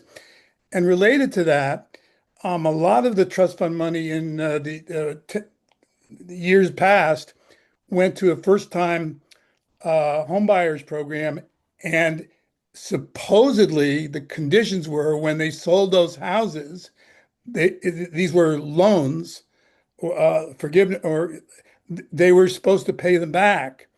I don't know that actually ever happened, but I remember talking about the idea of having a revolving fund, so that if these are not just outright grants but loans, that something is done about getting that money back into the fund. So this is, I guess, two clarifying questions consistent with the proposal here, although I think it's a slight misspeaking to say that money would be left on the table. Thank you. Thank you, Mr. Kelman. To clarify, Ms. Prim, we're doing 2 minutes, I believe, for comment. Thank you. And public comment is not for public back and forth, but it does look like Mr. Jelasik does have maybe a response to some of those direct questions. Mr. Jelasik, would you like to speak? Yeah, just to confirm, the money does not disappear. That's why there's $97,000 still left that will be added to the $100,000 that council approved for this next fiscal year. And then the second question, the loans for first-time home buyers, for example, do get repaid, but they get repaid later than it's not enough. We loan more than comes in. It's not a balanced sheet every time. So the money does come back unless it's a grant. If it's a first-time home buyer's loan, it's one of the banes of my daily life. Thank you, Mr. Jelasik. Anyone else in Zoom or in the room that would like to speak on this topic from the public? Seeing no one, we're going to come back to any other clarifying questions from council before we entertain a motion. Do you have anything else to add, Ms. Shuren? I just wanted to say that it's 0 interest loans up to $50,000 and grants up to $10,000. The council gets to decide both of those, either or. So Mr. Kelman brought up that it was loans only And I wanted to just point out that it was loans and grants that are part of the fund. Okay, thank you for that. Manager Curry. Yes, and I would just like to offer that, in the timelines for these criteria, which you are adopting as multi-year, this is the criteria you'll visit every year, calling out the dates of July 1st to August 15th. We are obviously lagging that to roll this out. And I think as a product of a major transition that has happened over the last year, staff will work on this diligently, and in this first year open, the application period for a 45-day period, which aligns with the expectations. But as you know, we haven't stood this up for July 1st launch yet. And so more to come. Staff will work diligently on that. You'll hear our opportunities for advertising that program. And I know the Housing Committee knows that. So thank you. Great, thank you. Thanks, everyone. So at this time, the chair would entertain a motion to approve the Housing Trust Fund policies and procedures document as presented. So moved. Okay, and I think just for move to approve the Housing Trust Fund policies and procedures document as presented. Thank you very much. Is there a second? Yeah. Second from Councilor Gill. Is there any discussion or debate from council on this topic? I'm not seeing any. The motion before us is to approve the Housing Trust Fund policies and procedures document as presented. All in favor, say aye. Aye. Aye. Any opposed? None opposed. Any abstentions? None. Unanimously passes. Ms. Shuren, thank you very much, and thank you for everyone on the House. Thank you.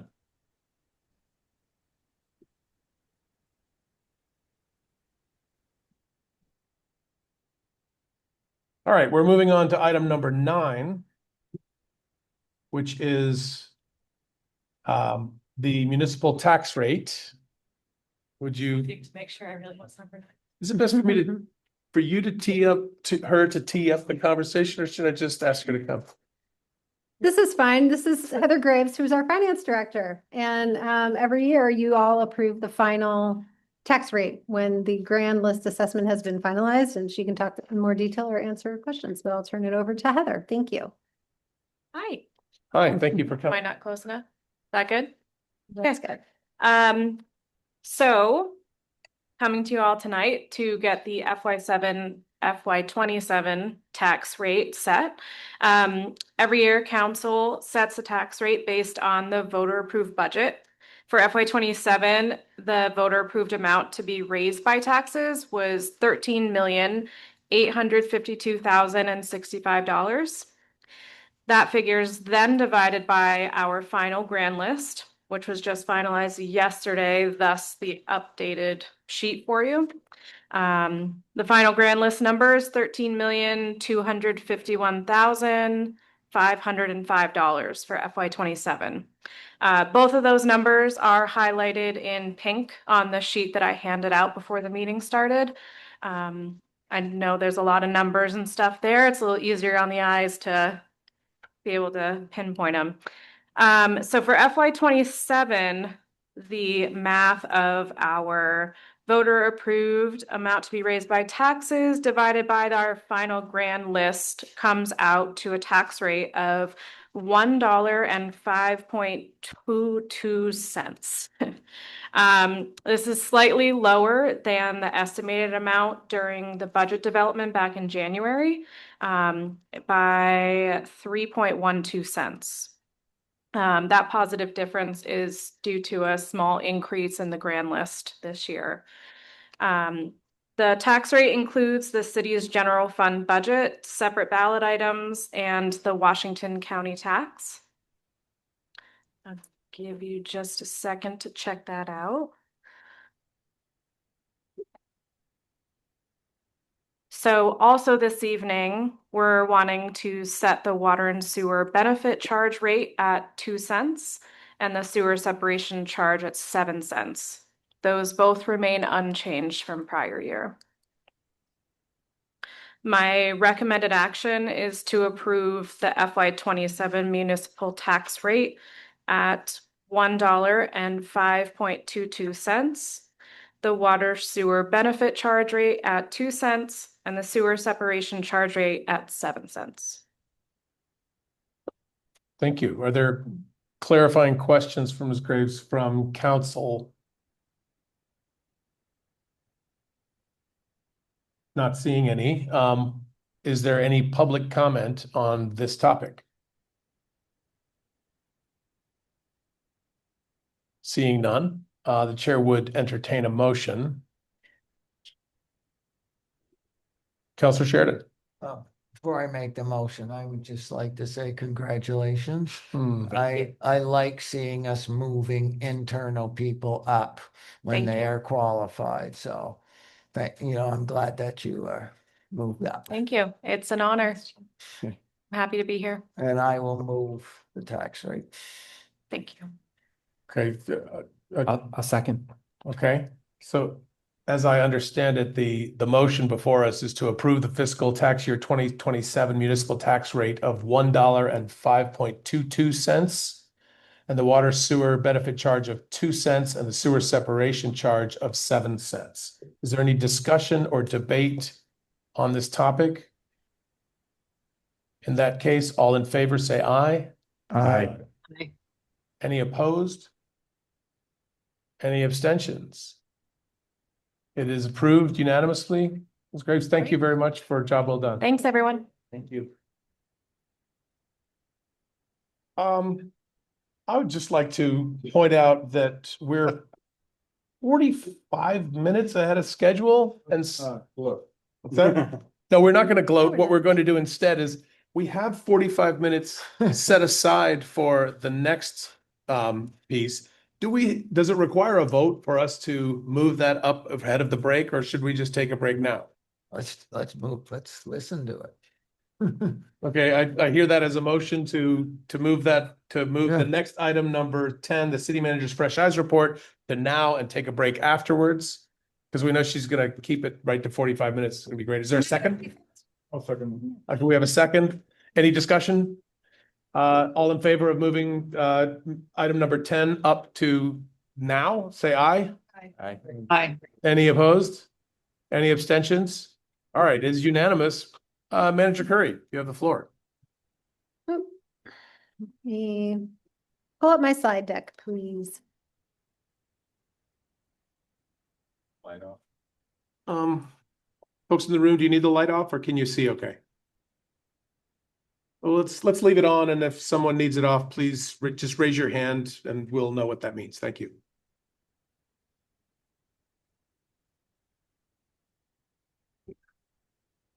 All right, thank you, everybody. I appreciate the opportunity to present to the council and the community what I'm calling my Fresh Eyes report.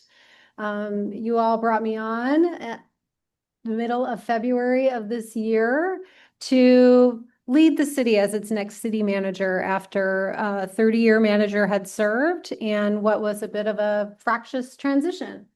And so ordinarily, I would have liked to have done this within the first 90 days, but a lot happened in that time, and here we are. And so a Fresh Eyes report is an opportunity for, a new employee, someone in new leadership, to provide candid feedback to the employer, to the community, and the council in this case. My reflections on what is happening in the city, on the structure of the organization, on cultural principles that I experience daily internally, to assess the challenges in this position, to see where alignment exists with the expectations that I came in with or that were communicated to me by you all, and how that has shaken out on the ground. And identify some realistic opportunities for leadership and responding to this transformation moving forward, as well as to compare to my own past professional experiences and look at a bit of where I'm coming from and how that is shaping my lens for leadership in the city moving forward. And so I'll try to cover some themes that have emerged with the organization's internal operations, external expectations of the city and of me, and leadership priorities, gaps that I see, whether I think the organization's actions are aligning well with its mission, and then call out some things that have surprised me during this time. The Fresh Eyes report is a bit different than what I might endeavor to do in future years as a state of the city, which would actually look more at strategic plans and reporting out to the community on what council's goals are, what our organizational goals are, on conditions affecting the city, such as demographics and economic trends. I'll hold that and reserve that type of presentation for what I might call a future state of the city. And so that's why I'm separating this out and calling it a Fresh Eyes report. And some of the themes that I'll discuss are as follows: what I'm calling quieting the transition in this leadership transition, building trust and morale, beyond recovery, partners in service, leveraging the tools that we have, and modernizing the organization. And so for quieting the transition, as I mentioned, it's a big shift for a new leader to come in and take over after a former leader has been there for decades. And, that caused shift and change and rupture internally, some externally with the community, and reorienting expectations that the council wants to set for the city government. And, there were projects that were delayed because of that, because there were leadership shifts, because folks had to step into new positions as voids were created, because work priorities had to be reevaluated and in some cases triaged. And so I'm looking at quieting the transition in terms of completing projects that have been delayed over the last year. Some of those include, finalizing our union negotiation with our fire department. They've been out of contract since last July 1st. And so finalizing that, getting that on track. Stalled collection of delinquent taxes and utility payments. We have had payments that are in arrears for quite a long time, where they had been collected regularly as ordinary course of business in the past. The leadership transitions created voids, and those were just set aside. And so I see that as a significant priority to get caught up on.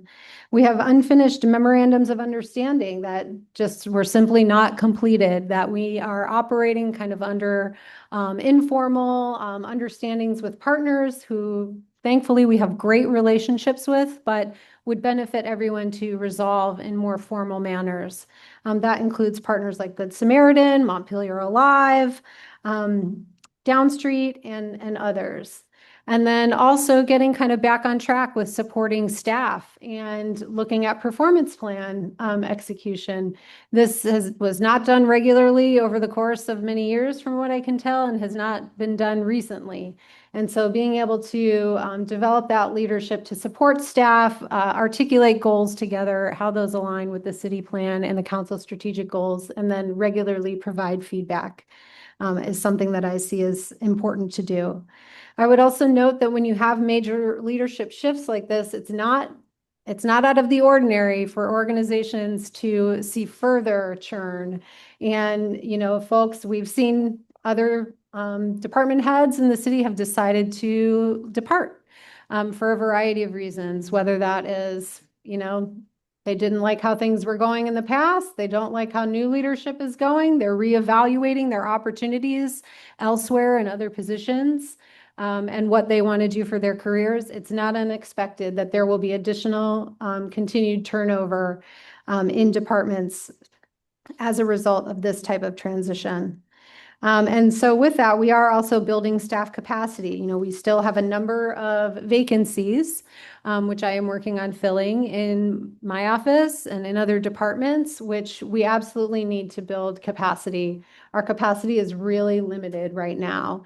And, honestly, we're working on what are the core essentials for government and to keep government running and functioning in Montpelier. And so, building that staff capacity to have a strong runway ahead is a critical item for quieting the transition. Building trust and morale. So, coming into new leadership with your new city manager, under contentious conditions, means that I have to build trust across multiple dimensions in order to be regarded and supported as a legitimate leader. And these include, within and among city council, with me and city council members, between staff and city council, among department heads throughout the organization, laterally among my colleagues in the community, and across the breadth of the community. And I would say, a significant strength of the staff is that they have strong internal trust with one another. And I think that this has been born out of a series of crises, which have included, COVID pandemic, the flood, this leadership transition. They rely heavily on each other. They support each other. People work cross-functionally across departments in really strong ways. It creates a family dynamic where people support each other. I also think it's something to pay attention to because, when you have that sort of sense of close-knitness internally, it can create notions of us versus them.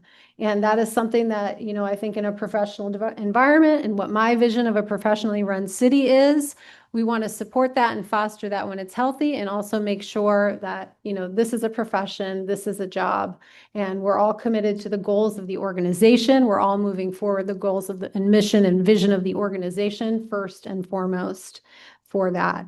And I think as, we're able to build more capacity, as we're able to let staff, focus and thrive in their positions, take their time off as they need, those kind of things, will be able to achieve that in a stronger way. And then also, I see that the need to build trust between staff and the council. This leadership transition obviously was difficult for staff. It caused concerns from some staff about, am I next? Do I have a target on my back? Is something that had been referred to me. I think the budget cuts of the last year have left people feeling unreliable and insecure in their positions at times. And so being able to continue to articulate how staff is supported, how council sees their work, creating opportunities for staff and council to work together in ways that aren't just around this table, right? Through tours of facilities, through co-collaborative efforts around policies and priorities that individual members have and staff can support moving forward, I think are some things that we're endeavoring to do to strengthen that. And with that, I think build strength in the trust with the community and the city government as a whole. And this has looked like things like, groundbreakings, supporting staff successes, having commendations when people have done really exceptional things that we bring to you and that you all have been able to celebrate and acknowledge as well. Also, what I'm looking at is, staff is carrying a lot of overtime. They are carrying a lot of unused vacation time. I think, again, these are things that have built up over years of high demands and high response to some crisis situations. That is, it's not great for the organization for a number of reasons, right? That's a liability that we financially carry should people move on.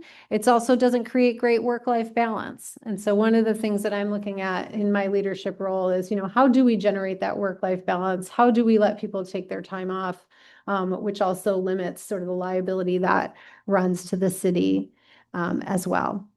How do we support them in professional development? Because I think in the past that has been seen as a bit of extraneous, where really I think these are the things that can cause our staff to become, great and exceptional in their fields, that will cause the city of Montpelier to be an employer of first choice in the state of Vermont, which is what I hope to lead this organization to become as well, and will foster in the investments in staff to be able to take advantage of such professional development.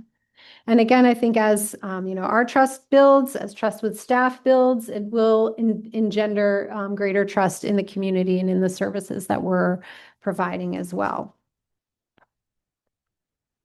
Beyond recovery, I have come in under the, I think, passing cloud of what was a history of some crises, especially with the recent flood and still recovery from the flood. But what I have observed and have felt is really a community that is on the threshold of a new chapter of progress and vitality.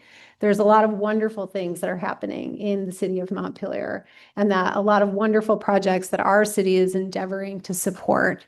There's a great energy with new businesses filling all their storefronts. There's a great energy around the Country Club Road project and the city's commitment to building more housing and being supportive to housing developers. There's a great energy around how do we look at expanding the pillars of our economy to being stronger than a reliance on state government. And so I find that there's a real palpable excitement for being a resident of the city of Montpelier, for people who have remained on staff and continue to be dedicated to those visions, a optimism about what's to come. We have some long-term projects that we need to dedicate, I think, additional attention to once we are fully capacitated with staff, including district heat and how to make that program more solvent, and something that has been on the books for a long time without resolution. And I think we can move forward on. Additionally, along those lines, parking. I look at the city's parking program as something that requires a thorough look. It has not been one of those projects that have elevated to, an urgently requiring attention, but it is very important. And I've been surprised at how many different ways the parking conversation touches the city. Across departments, from constituents, from partners that we work with. It's sort of a great example of what can we do to modernize. I'll talk a little bit about my strategies that I'm looking towards for that later, but parking. I look forward to wrapping our hands around that. Let's see. I'm also looking at how do we strengthen organizational practices? How do we create more opportunities for you all to participate in trainings should you wish? Looking forward to a strategic planning update retreat with you all, providing some more opportunities for re-education and clarity around the policies and procedures that you have on the books, which sometimes I think just maybe come up in passing conversations or in a passing line on a memo, but I think would actually, to spend time with you all around them, would be able to provide you with greater structural clarity on some of the long-term goals. One of those I'm thinking of is, for example, our fund balance policy, generating really important conversations around things like that we are carrying these policies and we're not upholding them to the greatest degree that we could. And if we were to, would I think strengthen the city in the long term as well. And so looking at some of our organizational practices like that, in the future, in the coming year or so. Additionally, I want to pay more attention to our performance plan and recognition program for city staff. As I mentioned, there is not a consistent onboarding or everboarding program and evaluation of staff and compensation or merit reward or acknowledgement of staff's performance that I think we in a professional organization should really institute. Partnership and service. Of course, the city is a service organization, right? The bulk of our budget is staff and people to respond and provide services to the community. I think we have an opportunity to strengthen our culture around how we are partners in service with the community. And some of the things I've been thinking about along these lines are, reorganizing some positions. So, for example, you all have authorized an administrative assistant in my office. I don't need an administrative assistant in the classic sense regarding, someone to make copies, create files, get signatures. I don't need that. What I think would best serve the city is a constituent services role that would be housed in my office, but be able to provide direct connections, quick feedback to outreach from constituents in a centralized way that would both help take some of those duties off of individual departments and also be more efficient and effective in how we are connecting with our constituents throughout the city. Additionally, I'm looking at an internal shift from what we have as a facilities and sustainability coordinator to more of an assets coordinator, because we have additional needs with staff shortages, with some staff positions being cut. How do we realign some of these positions? Not to get rid of our sustainability objectives. Those should be showing up in all of the work that staff is doing. We should be looking at that across the organization in terms of aligning with the city plan and the strategic goals of council. But, that's one of the shifts I'm looking at. And then additionally, I'm contemplating the creation of something like a business ombudsman that could help members in the community who are looking to get projects done, who are looking to start new businesses or create new housing, to help them shepherd through those tasks that they would need with touch points in the city as well.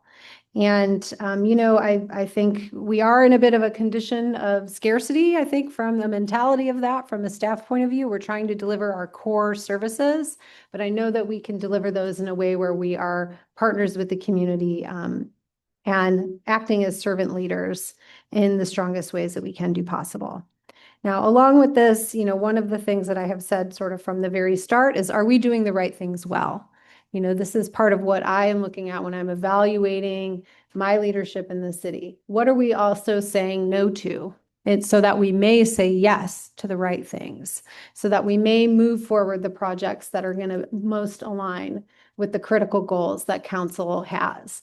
And I've observed that in the past, that's a shift that, when there's opportunities, the city has wanted to embrace them.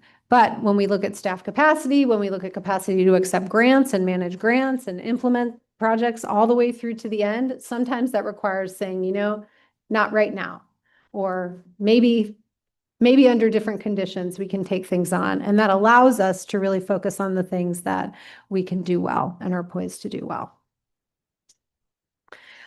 Mission alignment. So, one of the things that I would like to endeavor to do is better align the staff at all levels with what the city plan and the strategic plan objectives are. My goal is that there is some familiarity at every level of the city on what council is hoping to do, what we are working on at these meetings, what the city plan says for the next 7 years, and be able to articulate that, so that at any point when someone's working for the city of Montpelier, they are grounded in those goals. They can talk with members of the public on the street about what those goals are, and they can see their connection to that vision at any time. I look at that as also part of contributing to the notion of a culture of service that I'm hoping to strengthen.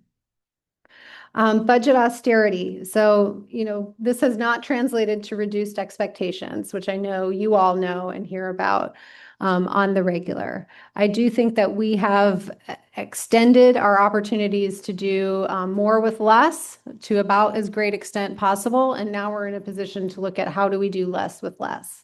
And that has shown up in, a variety of ways that you all have had touch points with, for example, some of the rec fields that haven't been mowed quickly this year, or the tower replacement at the pool.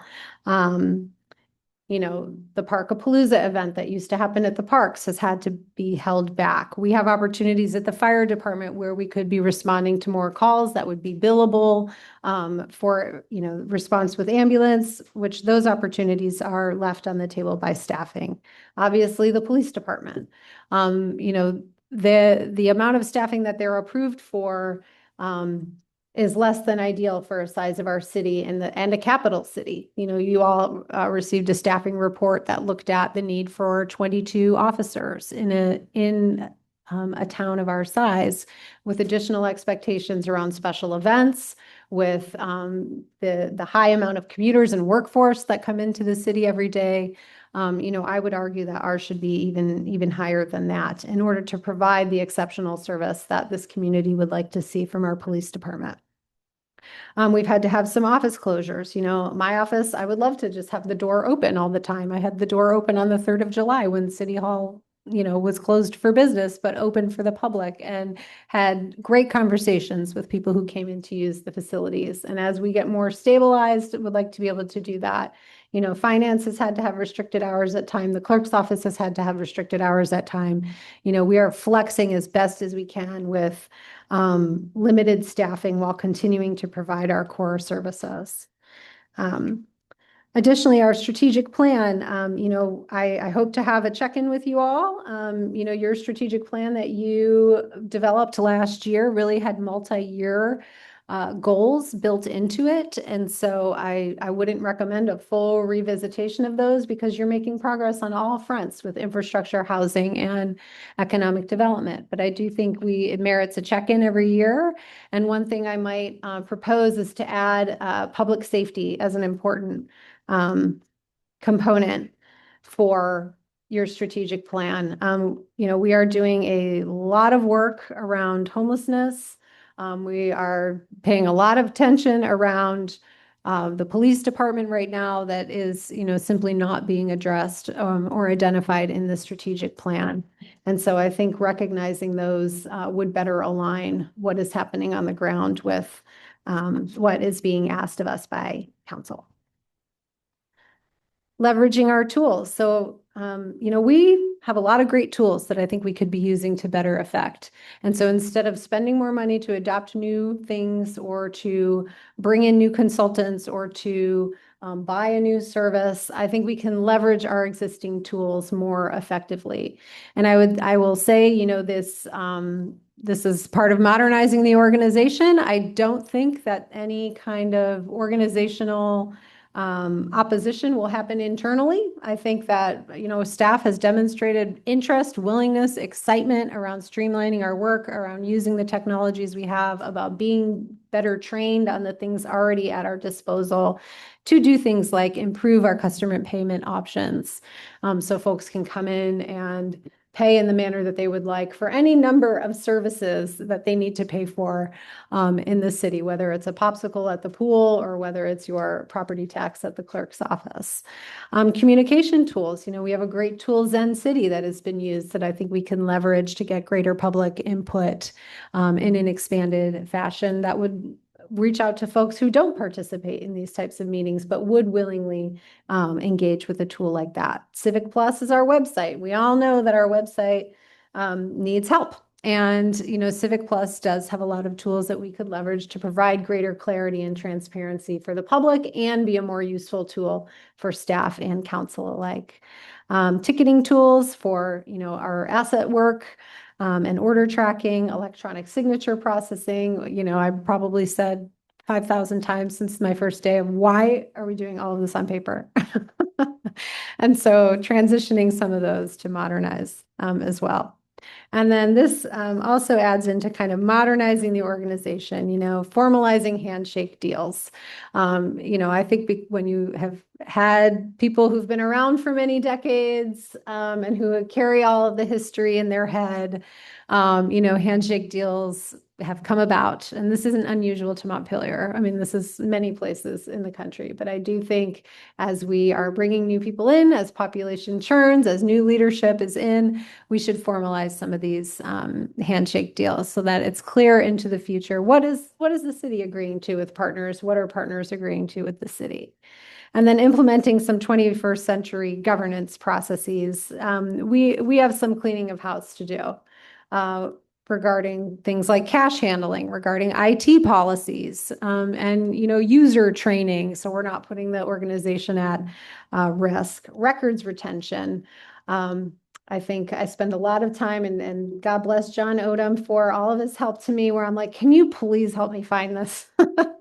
I can find when the conversation happened, what the draft was, but I can't find the thing. Can somebody help me please find the thing? And so that, is sort of basic access for transparency and accountability for us and for the public being able to access that.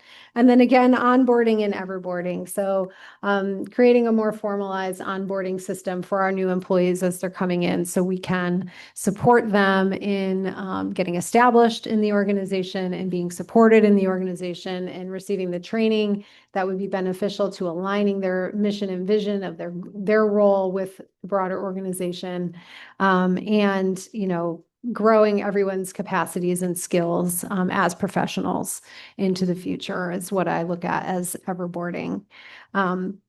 Rate studies on customer-facing services. So I know we've talked a bit about revisiting water and sewer study rates. I think there's opportunities to look at parking. I think there's opportunities to look at some of our programming that we do in the rec and the senior center and see how whether those are modernized or not.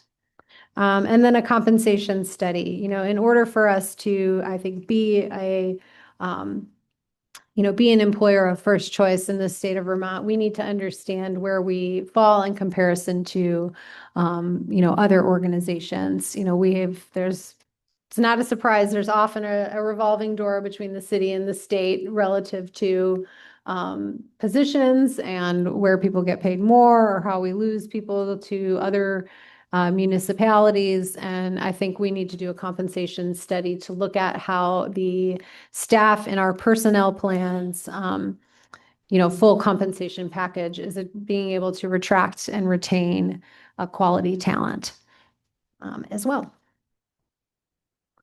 What I call sort of my 4 nightmares, the 4 things that keep me up at night: mass shooting, cybersecurity attack, flood, and embezzlement. These are big deals, and obviously no one city can address all of these, but I do think we can mitigate risk along all of these lines. Obviously, we need to really dedicate focus in the coming months on strengthening our police department. They are highly trained at full staffing levels. They can do more training around mass shooting events and how to respond to things like that. Cybersecurity attacks, this goes to sort of the absence of our internal IT policies. Having our Zoom account linked to an employee that no longer works for the city whose email is still active. No, these are not things that should exist in a 21st century government. Flood, we're making progress towards projects and plans to minimize our risk of flood.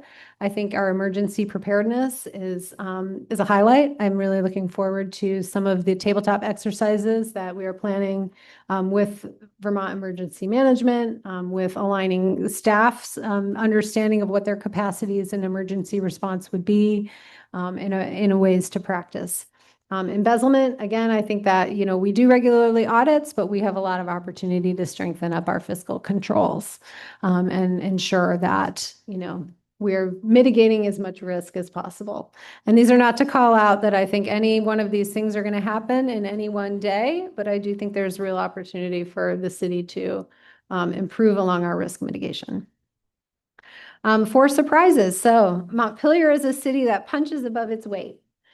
For a city of 8,000, for a government that, manages a city of 8,000, it has a lot going on. It has got a lot of departments, I think, comparatively to other cities of 8,000. The fact we're running our own water and wastewater and stormwater and district heat and things like that is ambitious for cities of this size. The fact that we have as many events as we do, that we have such a vibrant downtown community. There's definitely a lot going on here that is run by, a staff of about 110, give or take. A little geography with big energy, it's pretty dense here. Montpelier is not a spread out city. It's compact and, that density, I think, creates big energy. And a lot of attention in anything that's happening in the city at any one time is readily felt quickly. And so that's something that I've observed. The volunteerism crossing all sectors, there's a strong commitment to community, which I love, and has been a real pleasure to sort of observe and be part of and help facilitate where, there are gaps. Volunteers are willing to step in. There are some incredible strengths to that. I think there also can be some weaknesses to that at times if we are, you know, having roles of city service or service that the city should be providing divested to volunteers, you know, there is, I think, some risk with that and being able to ensure, are we able to deliver these services? Are we able to deliver them at the levels that the city and the constituents can really expect? But, you know, in sum, it's a real gift. And I think it's a really wonderful thing about Montpelier. And then Vermonters are hoarders of maple syrup. And this is something have been delightfully surprised to find out how many different ways you can enjoy maple syrup in the state of Vermont. Because I think once you cross the border, you know, that about halves. And then once you get out of New England, that halves even further. So many of the things I've enjoyed here, I could not get in Colorado. Next steps for the short term, you know, creating capacity, getting our vacant positions filled, prioritizing public safety because of, you know, without public safety or the perception of public safety, it's hard for a community to focus on any of the other goals that it wishes to deliver on. Addressing some of the stalled critical projects that I mentioned and deploying simple tool expansion. How can we leverage what we are already using for better effect for services we deliver? And then in the medium term, reorganizing some positions, strengthening our internal alignment, facilitating the check-in with you all on the council's strategic plan, and pursuing opportunities to strengthen council trainings and connection to staff. So we're all building trust together, aligning along the same goals, and meeting your expectations. And then in the long term, developing and implementing 21st century government policies, designing and implementing what I call our vitality initiatives. This is the like all around adventure campaign, expanding our economic development initiative, providing further detail around the housing vision so we can advance that, I think, really bold and exciting goal, strengthening our emergency preparedness, and then fostering discipline around the plans and policies that we have on the books. And that is that. And I would be happy to take any questions or provide clarification for anything anyone has. Oh, thank you. And thank you for the opportunity. I really am enjoying making this my home. And it's been wonderful to participate in some of the events that have happened across the city, to get to know you all, to really stand up to, I think, frankly, some challenging leadership opportunities. You know, none of it is, nothing in any one, you know, instance is insurmountable. I do think the volume at times feels overwhelming. But when we parse it down to what's really critical, sometimes having to say no to certain things. My apologies to anyone awaiting an email reply from me that has not gotten one yet. But otherwise, I appreciate being given the opportunity to demonstrate this leadership for this board, for the city organization, and in the community. Manager Curry, thank you for the presentation. Thank you for the leadership and your personal opinion. You're doing a hell of a job. Thank you. We will take questions from council. I see Councilor Cohn has her hand up. Thank you, Kelly. I really appreciate your hard work. I know everything is happening at the same time. So you and city staff are doing great job. I just want to say my appreciation again. One addition, maybe you've already thought about this. Is there any plan to look at outside of the organization? Because Montpelier's population is going down. It might affect our tax rate. So it will be great when we talk about strategic planning or doing any improvement internally, just connected with the outside things might happen because of the population decrease. So almost like a future foresight analysis, just connect external,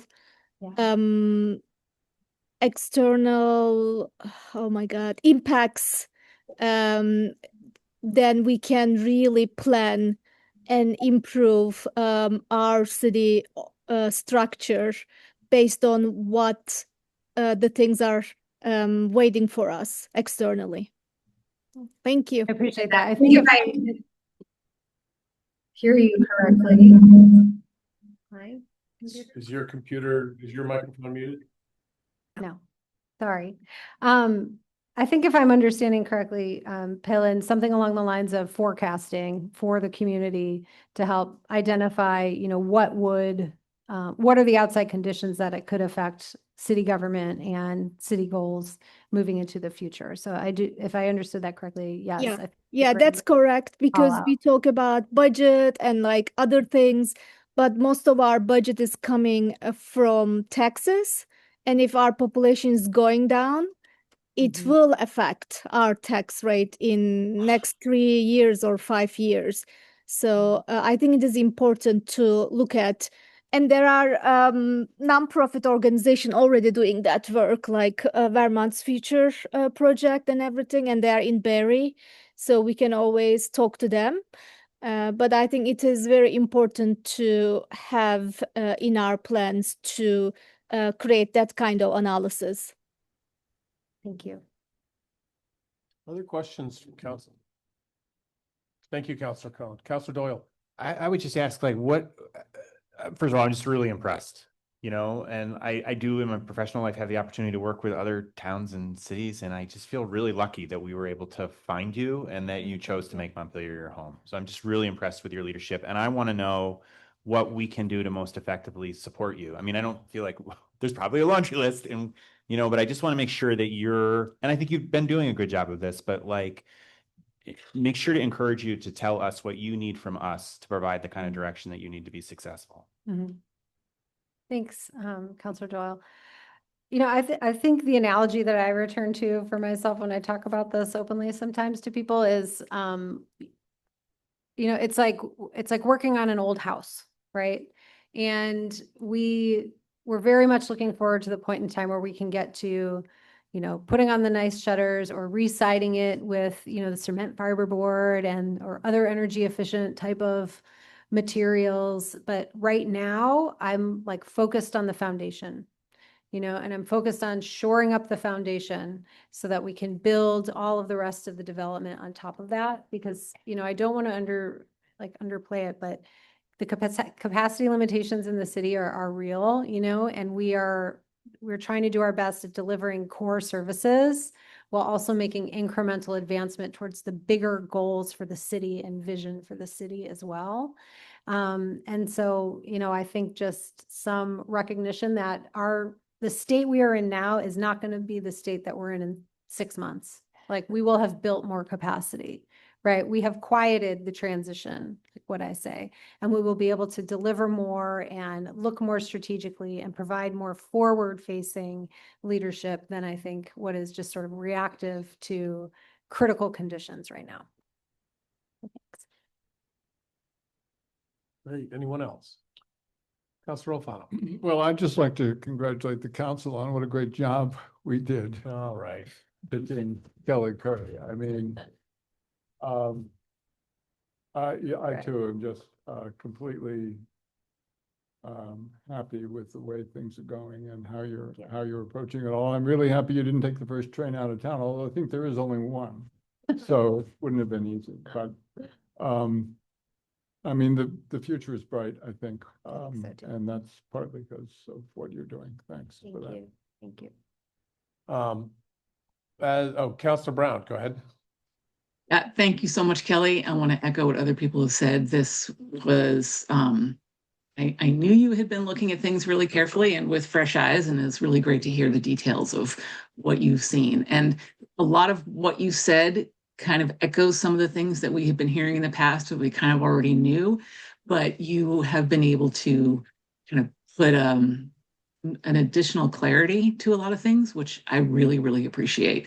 And I think when it comes time for our budget development next year, I'm looking forward to those conversations where we can really get into the priorities that have to do with supporting the people who are actually delivering the services here in the city and making sure that they have what they need to be successful and to give the services that people in Montpelier expect. And also, I just want to echo what Ben said. let us know what you need from us. We are here for you. Thank you so much. Thank you. Great, thank you so much. We're just at about 8:30, but we are supposed to take public comment on every agenda item. Is there anyone in the room that would like to speak on this agenda item? Ms. Smith? Yes, please come forward and speak into the microphone. Thank you.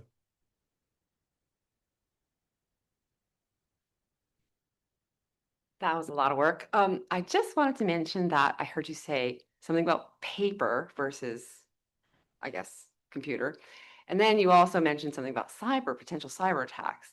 And I just wanted to comment that in one of the last places I worked, when we made the shift from paper to the computer, we opted, not like anybody else, to maintain our paper logs in case of cyber attacks. And we got one. And we were the only people who had our paper going, and we were fine because we had paper. So just let me know. All right, thank you for that. Anyone else in the room that would like to make comment on this topic? Anyone on Zoom? All right, seeing none. We are miraculously at 8:31. We are in recess for, let's call it 15 minutes, 14 minutes. We'll be back at 8:45.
What's the date? On July 8th, 2026, this meeting of the Montpelier City Council is called back to order from our break. Next on our agenda is number 11, the homelessness update. I'm going to turn it over to you, Manager Curry, to tee this up for us, please. Well, okay. All right, thank you, everyone. So, as requested, we have requested ongoing updates on the actionable plan on homelessness that we identified at the April 29th special meeting and a number of items from that. Tonight, I would like to focus on two items in particular. One related to the feasibility of the City Hall shelter space for extended use, and then another, the assessment of a designated overnight camping locations. I also just want to briefly comment on Zach Hughes' comments earlier today and acknowledge information that he forwarded for your consideration that I plan to report out on tonight. So I'll start with that. So the Housing Committee has provided a recommendation that council update the language of the encampment policy so as to not displace individuals at camps on weekends or during inclement weather. I think that's fine. We don't generally do that over the weekends. Anytime that there is a notice sort of served by staff, it's coming out of my office and we're doing it Monday through Friday. And we don't follow up until the next following week. And we have had instances, particularly in May, where we had a number of weeks that had very strong downpours, that we delayed connecting with folks. We understood that street outreach needed additional time to connect with folks as well. So I think that that is an amenable update to the encampment policy. We had some other language updates for consideration about disposal of abandoned belongings. I've not sensed any urgency to bring those forward, but we can draft an update to the encampment policy for review in coming weeks. And then related to the Parker Advisors report that Zach had mentioned, I just want to point out that the recommendations that were in that report were folded into the opportunities for our actionable plan on April 29th, the memo that I produced then with the numerous items that council could consider along the 4 dimensions of action. Those were included in that. And so that is how, we're continuing to revisit the recommendations that had been made in that report from many years ago. And then finally, I will report out on some input we have received about the draft MOU for the designated overnight camping locations. But first, what I'll talk about is we continue to assess the feasibility of the City Hall basement space as potential emergency overnight shelter, which was what it was used for last year. Now, when we came back at the last meeting, we reported that, based on the full build out of the design of downstairs at the request of the providers, that the cost we estimated for that was $120,000. We went back and had further discussions, what could we do to shrink the scope and yet address some of the concerns. And so we think it's feasible for us to build out an emergency egress door that would give that second egress that has been requested from the space that was used for the shelter into the hallway and then out to the outside doors and to the elevator. It would require us to frame out some walls and drywall the office space that our, one of our facility staff is using, but we could do that for, less than $5,000. We think that would be a feasible upgrade in order to provide that secondary egress as requested by the providers. So I wanted to bring that back for your consideration. I know they are looking at planning for winter sheltering as well, but we also had further discussions with the state fire warden, who initially gave the approval to use that space, and he is amenable to approving that space for that use again this winter. So I feel like those are two pretty significant hurdles and updates to consider the feasibility of that space. And we can continue talking to, either the emergency cold weather shelter people or Capstone, who are also looking for sheltering space this winter, on whether they would like to use that. And so I'll just stop and see if there's any questions about that update. Just recap the main points. Mhm. Recap the main points as I heard them, which was that we could add an emergency egress, which was one of the big things, for less than $5,000, and that the fire marshal was amenable to approving that space for that use again this winter. Does that also mean between now and the winter, or are we speaking specifically about winter warming?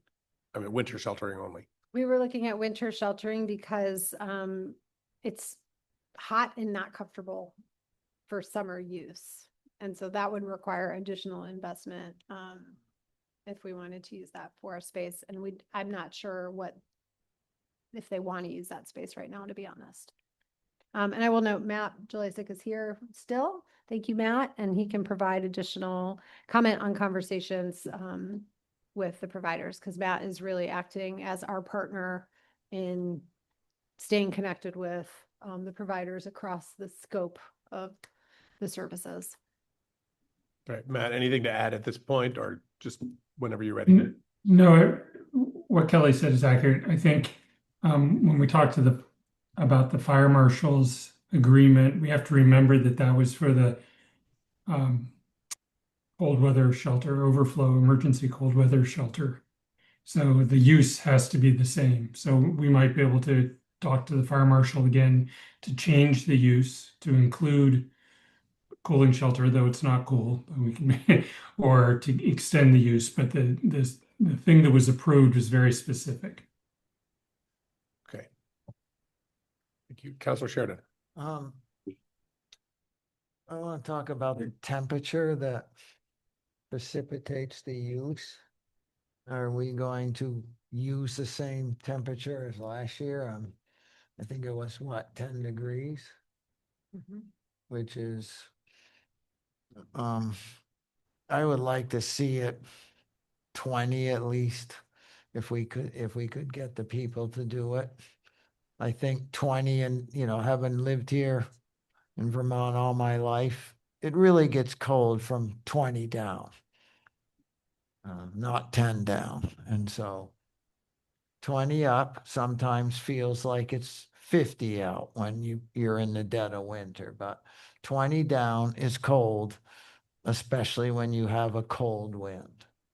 So I'd like to see the temperature bumped up. Mr. Jalisik? I think that's going to depend on the volunteer capacity. I'm meeting with Rick DeAngelis on Monday, and we'll discuss this as well, see if there's opportunity to increase it, because Rick helps coordinate the state's response. Great. So it sounds like staff Yep. has that in mind Yep. as they're speaking to them. Thank you. Thank you. Any other questions or comments about this before we move to next? Go ahead, Ms. Curry. Okay.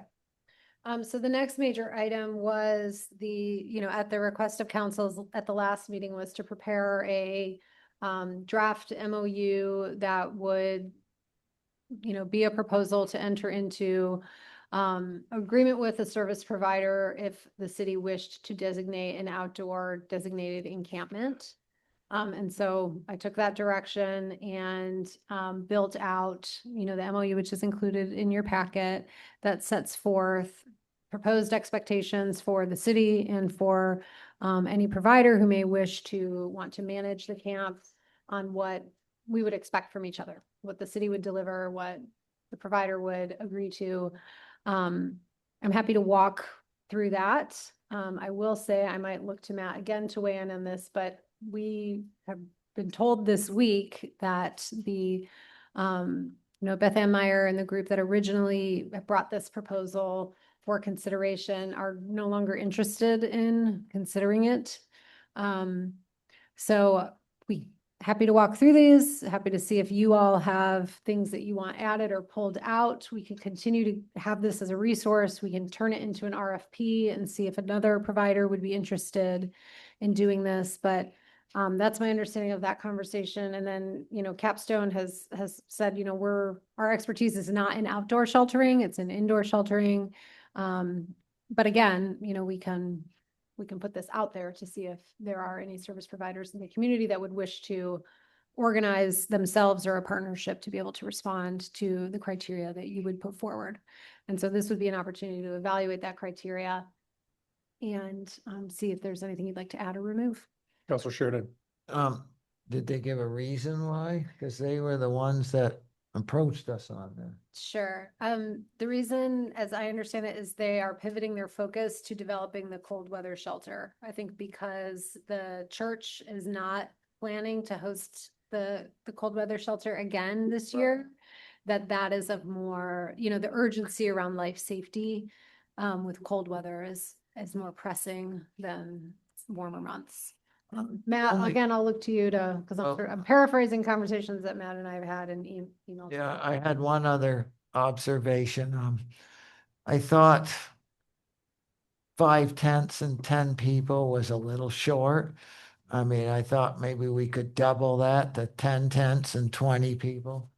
I mean, it seems like if we're gonna do it just for 5/10 and 10 people, it's a lot to put up for a minimal number of people.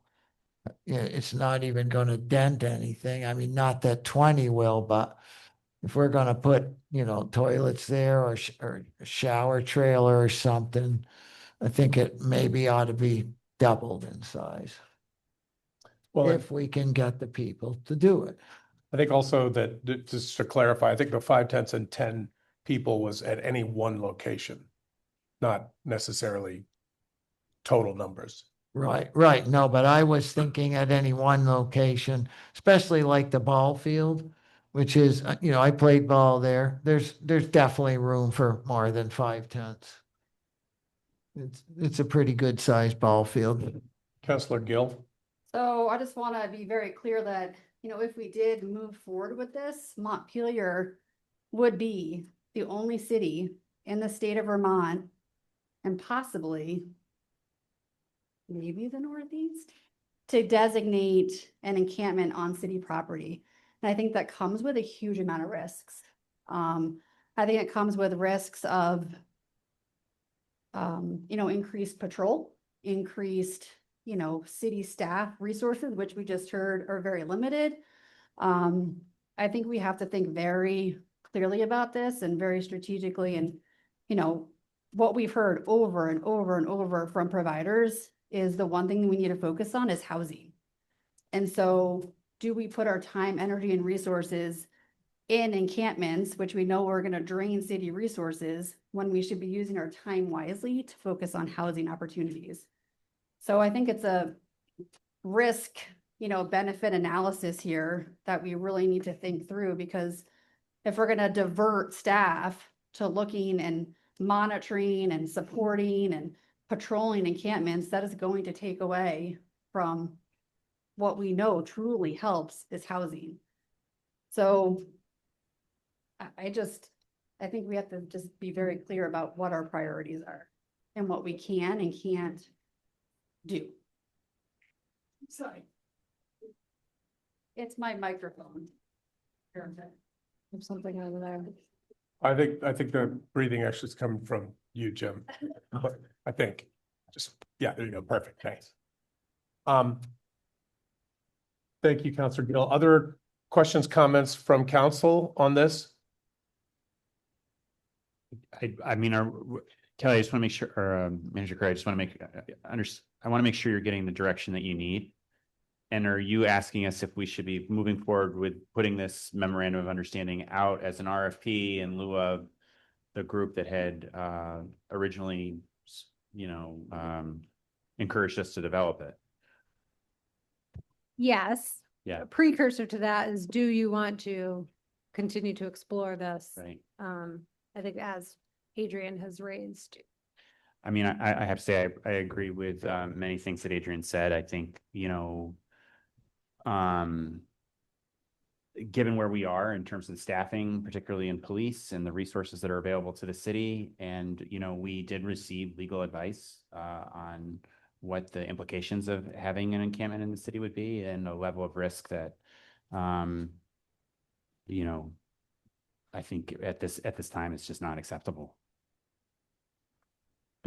Councilor Brown, go ahead. Yeah, I agree with many of the points that have been made, but particularly, I've been really interested in trying to find a way to say yes to this because it was something that was brought to us as a request. And if it's not coming to us as a request anymore, then that for me takes away a lot of what could possibly have made it work to begin with, which was that we would have volunteers and we'd have another organization taking responsibility for it. And if we don't have that, then I don't think it's worth us putting a lot of time and energy into, especially given that there are other legal risks that would come up. So I think it'd be okay with me if we just table this for now. Okay.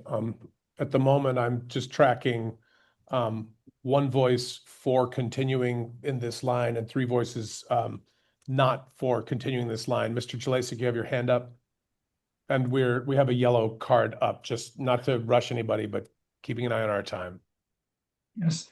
I'm sorry, I don't know if Kelly mentioned, but another idea that I think could be folded into the current encampment policy is giving 2 weeks notice that somebody would need to move along. And I think that's a useful idea.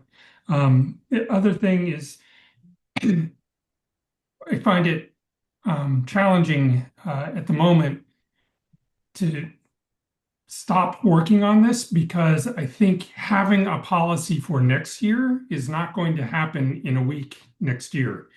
So while we may not be able to enact it now, I think being able to do the research to make sure that we have our ducks in a row for a year from now when we actually do need camping or we need to revisit this discussion, rather than table the work, I can continue working on the policy and trying to figure out.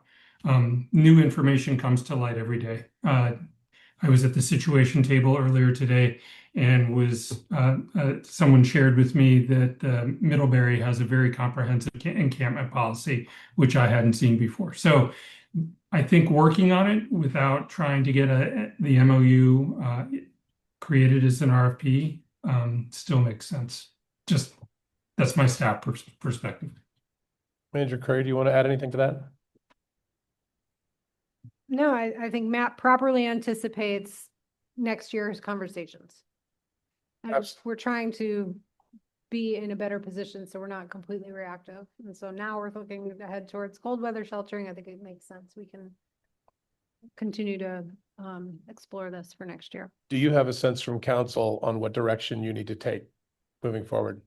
Well, I need a sense from council,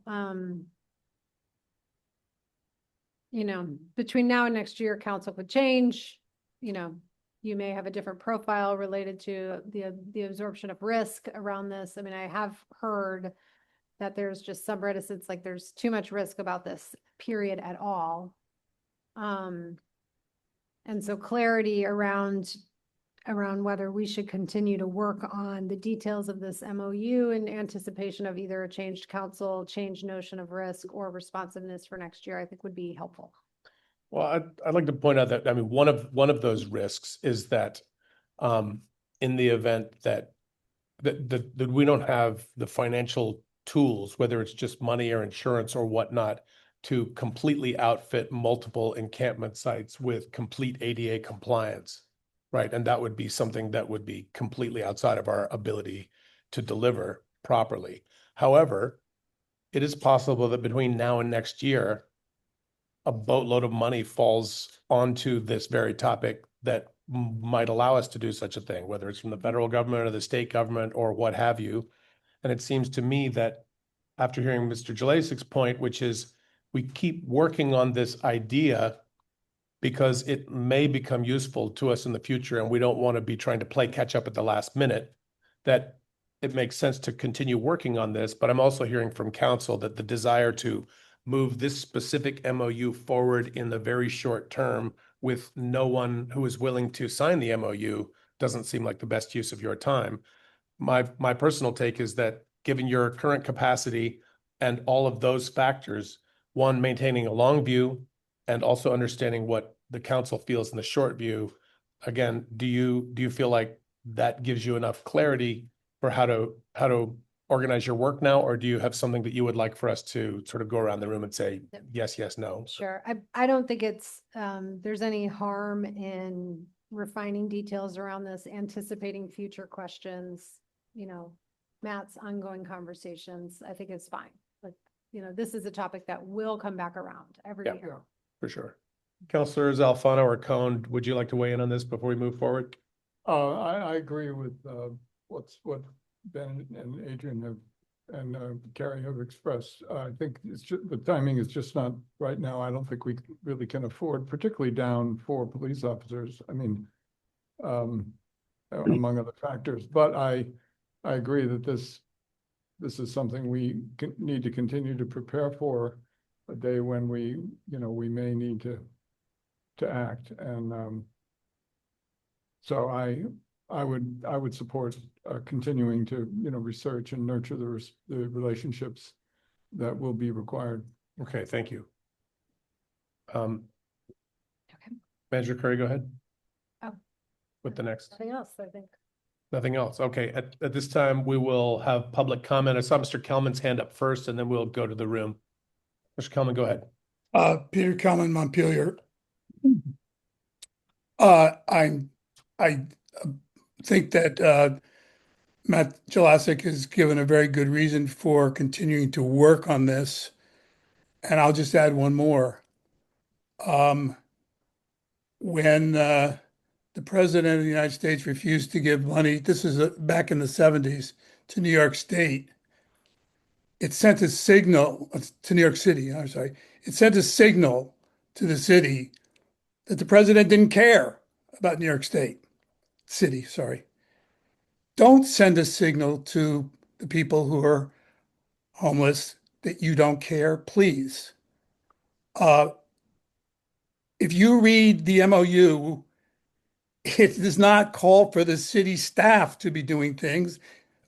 It calls for a provider. Now, it will cost money, but as the mayor just said, maybe money will come along. Maybe it could be put in the budget for next year. But please read carefully what it says there. This is not going to stress an understaffed city.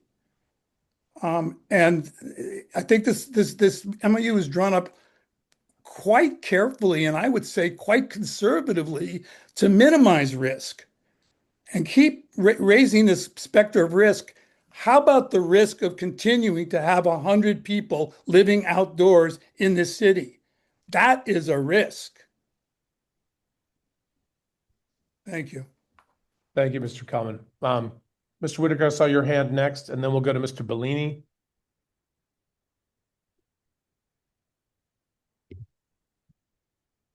Yeah, Steve Whitaker, I think that the MOU was crafted intentionally to this result.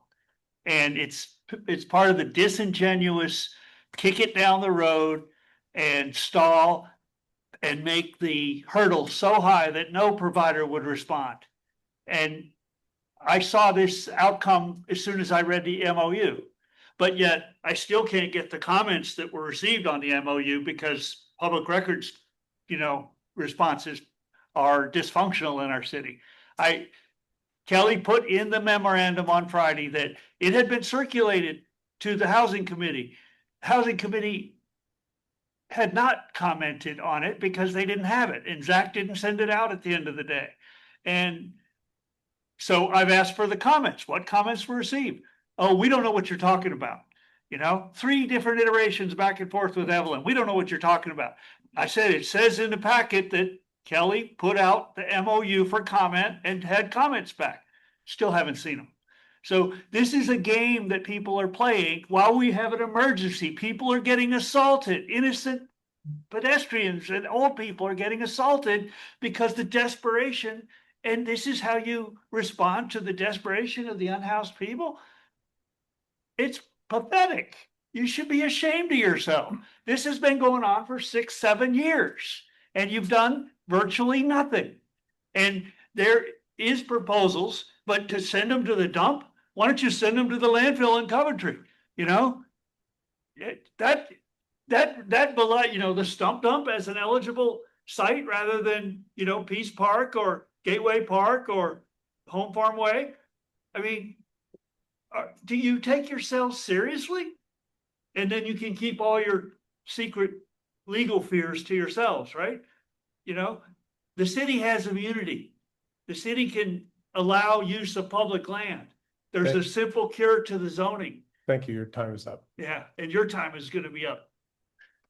Is there anyone else? Oh, Mr. Bellini, you'll be next, followed by Ms. Little and Mr. Hughes. I believe you have spoken on this topic already. If we have the time, I will allow you, but I think we've already run out of time allotted for this topic. Mr. Bellini, go ahead. Hello. I worked 42 years under the auspices of the Agency of Human Services. And I just want to tell everybody that this city has a great deal of compassion. It has compassion in our elected officials, and it has compassion in our townspeople. I see it and I feel it. And it is a huge issue that you're up against. And you must be frustrated and feel powerless because you can't make enormous changes just by wishing they would happen. And I just want to tell you that, in case you're ever wondering, you've got plenty of compassion. Montpelier's got tons of it.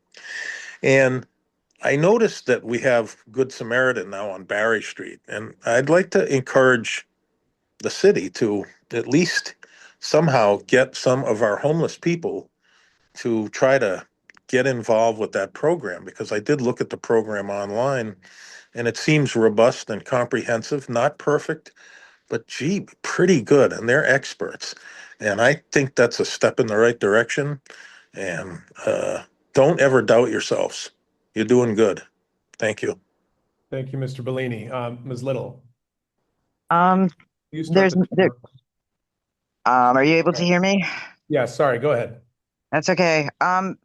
There's no doubt that the area needs more affordable housing, and additional concentrating on housing will certainly help the overall picture. It will help people who are housing insecure, but unless it's targeted to a specific population, it will not help the people who are out most visible and who have brought this whole topic to a head. And whether or not managed campgrounds will work, and there's some question about that, there are still people out there, many of whom have disabilities of one kind or another, whether you can see them or not. And if we continue to move them from day to day, they will become more and more unstable. And this is just incredibly inhumane. But these people are not going to evaporate. I mean, I appreciate what Matt said about, I think, working on the MOU on the theory that there may be money available later is a great idea. But in the meantime, there are people out there, they're not going away. And it's just horrendous to me that we expect people to exist while being moved from day to day. It's not safe. So at least allowing people to camp somewhere in small groups, something has to happen. That's all. Thank you. Thank you, Ms. Little. Is there anyone else in the room that would like to speak on this topic? Ms. Ward.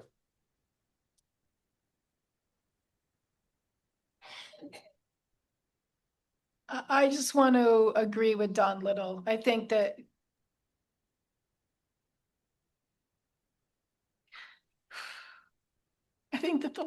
that you're talking about liability when people's lives are at stake. I'm sorry. I just think it's a lot to expect them and to be dumping their stuff when they have nothing and they have nowhere to be. And so I get that there's a liability, but there's a greater liability by leaving these people out that I deal with on a daily basis. If you had no roof over your head, imagine how you could get back on your feet. And I understand that you probably haven't imagined that. But if you then get moved and then people are telling me someone took my stuff because it was abandoned and threw it out. And I will not say that I know the veracity of those comments, but something's happening to their stuff. And when people say my mother's picture got thrown away and it's the only thing I have left, I just think we have to balance between the two of these things. It's not that everyone here is heartless. It's not that everyone here knows all the answers, but there's a middle ground and we need to do something now, not in a year.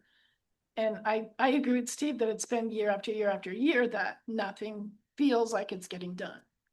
And so if altering somehow a place or two where people can camp safely and not get kicked down the road week after week or even every 2 weeks, would you like to move every 2 weeks? It's got to be helpful, right? To be able to allow them to be somewhere. And if you're policing them every day anyways, because I'm hearing the disputes night after night here on the main street. So if you're policing them anyway, why not have a designated area? And I would like to hear more about what Steve mentioned about whether the town is indemnified against certain liability if things are set up properly to allow that to happen. That's all. Thank you. Mr. Anderson, and then Ms. Smith, and then we're going to close public comment. So I want to thank everybody for just this topic. Evelyn, I want to say you do a great job. I didn't know what you did, but now I do, and keep rocking.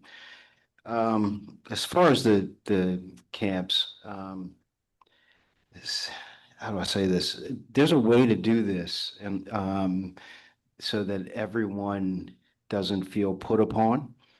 But it does require a discussion like this with some of the people involved. I'm trying to put a face to some people who just wouldn't want to be here. However, we talk about them. And, you know, I appreciate what the religious community is doing. I appreciate what the city is doing. I appreciate what retirees are doing. I appreciate what stay-at-home moms are doing. There's a scope of work that needs to be done.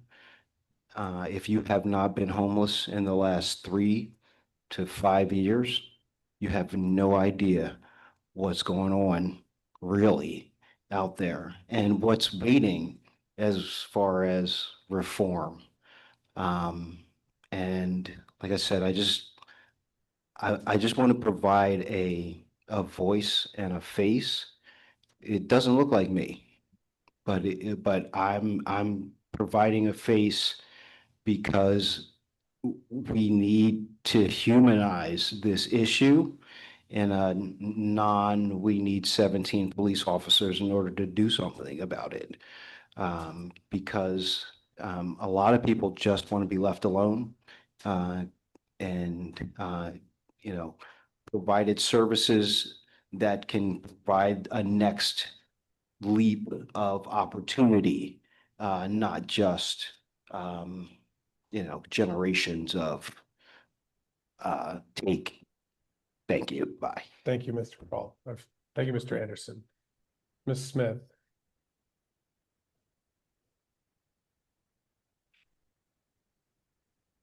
Hi again. This might not be news to you, but it is to me about how successful Finland has been with dealing with the homelessness problem there. And one of the statistics was that they say that for every homeless person that they house, they save $15,000 per year. They have a radical strategy that they call housing first. If you've heard of that, housing first. If you're going to get better, if you're going to overcome your mental health issues, your addiction issues, your relationship issues. It's a lot easier if you've got a roof over your head. In this country, we seem to have something like it's called a staircase approach, where people have to like fix their problems first and earn the right to have a roof over their heads. I'm pretty sure that most of the people that are out there, I know many of their stories. If you had undergone what they had undergone, and I'm going to say in childhood, the level of trauma and abuse, they're not going to be okay, and they deserve to be taken care of because they didn't deserve to be sex trafficked as children. They didn't deserve the level of abuse that they suffered as children and neglect that they suffered as children. And so if they have to be taken care of for the rest of their lives, they are children. They have arrested development. I know what that is firsthand. Arrested development is no matter how hard you try, you're 30 years old and you're still 14 on the inside. That's not their fault, okay? We also have an economic system that is designed to push people over the edge, and the most vulnerable people are going over the edge. We have an underlying attitude of social Darwinism and Calvinism that says these people deserve and these people do not, and these people are the undeserving poor, and these people have worked hard. If you have the ability to work hard and get somewhere in this world, God bless you, and thank God that you have it. Some people don't have that ability, and it's because it was stolen from them. Stolen from them. Thank you. Thank you very much, Ms. Smith. All right, at this time, we're going to close public comment on this. Are there any final questions or comments from council or from the manager or from Mr. Jelasik? Mr. Sheridan? Yeah, to think that housing's going to be the answer, Adrian, is just totally unrealistic. I mean, unless you're going to make it free so that they can go in it for free, they don't have any money to pay for it. They don't have any money to keep it up. I mean, I hear Matt say, oh, it's a housing issue. No, it's not just a housing issue. It's a financial issue. You can have a house all you want, but if you can't pay for it, you're not going to be in it a long. And that's why some people are out on the streets, because we push the cost of living too high. But to think that, well, gee, it's just a housing issue, you've never been homeless. That's all I can say. And it's just totally unrealistic unless you're going to provide free housing for everybody. All right, thank you, Councilor Sheridan. I mean, I think we can all agree that providing housing for everyone is outside of our reach. As great as it sounds and as correct as housing first as an approach is, it's not something that is within the municipal government's power to provide to people. Certainly not this time. So seeing no other comments from council or Mayor? staff, we're going to. Mayor, may I add something important? No, sir. We've closed public comment and we're moving on to the next agenda item. We're already behind schedule. But Mr. Goldman, if you'd like to follow up and talk to me personally, I'd be happy to talk to you. Thank you very much. At this time, we're going to move on to item number 12, the CVRPC Future Land Use Map Report Out. Manager Curry, you can say something if you'd like, but Mr. Miller is going to tee this up for us, I think. He's our resident expert. Thanks, Mike. All right, so tonight. Nationally award-winning plan. So thank you. Mike Miller, Planning Director. So I do want to note that we do have Christian Meyer online as well, although I don't know if we'll need him, but if there's something that comes up, we can always go and check in with him. So there's no discussion or there's no decision tonight. This is just going to be a discussion item just to kind of give everybody an update on the CVRPC Future Land Use Map. So as a result of Act 181, the Central Vermont Regional Planning Commission submitted its preliminary future land use map to the Land Use Review Board on June 25th. And that's for initial review and approval. And this is going to kick off an iterative approval process between the Land Use Review Board and the Regional Planning Commission that's going to continue over the next 6 months. The Land Use Review Board will review the draft future land use map with other proposed updates to the regional plan and will provide comments to the RPC to incorporate in their final plan, which is expected to be adopted this fall. Once the CVRPC approves that final plan, it will go back to the LURB for its final approval. So, and that should be probably in early 27. So at this stage, what can we do looking at this map? And it was in your packet, and I'll bring it up and put it on the screen in a minute, is we can review the future land use map that's been submitted and make recommendations to the Land Use Review Board to consider. Anyone can make comments on this, but what we're asking for the city is that the Planning Commission we'll be compiling the city's formal recommendation for submission. And so the thought would be, if council has thoughts, recommendations, you're certainly welcome to send your own, but we're kind of asking if everybody could get their comments from housing committees to council, to the planning commission. They can go through and review these and compile them into a single recommendation that we can take to the land use review board. The planning commission will meet on the 13th and 27th of July. And the land use review board is not expected to begin its review until August. So we do have a window. We do have a couple of meetings. And the future land use map, just a little bit of background, is important because it determines which areas may qualify for Tier 1A or Tier 1B designation. These designations will either fully exempt a property from Act 250 or partially exempt them. And your packet contained what CBRPC submitted. And what I'm going to have here is a slightly updated map. And it also had the Montpelier's future land use map, which was built using the same rules. So this new process that was set up at the state was to try to be consistent across the entire state. It used to be every regional planning commission had its own district names. And what they did is created a set of rules. The future land use methodology and process, which everybody had to use. So there's more consistency. So we can't just create things. We have to use the rules that we have in front of us. I'm just going to pull, oh, I've got to remember, go to share. Oh, get out of the way. Here, it's not in the packet.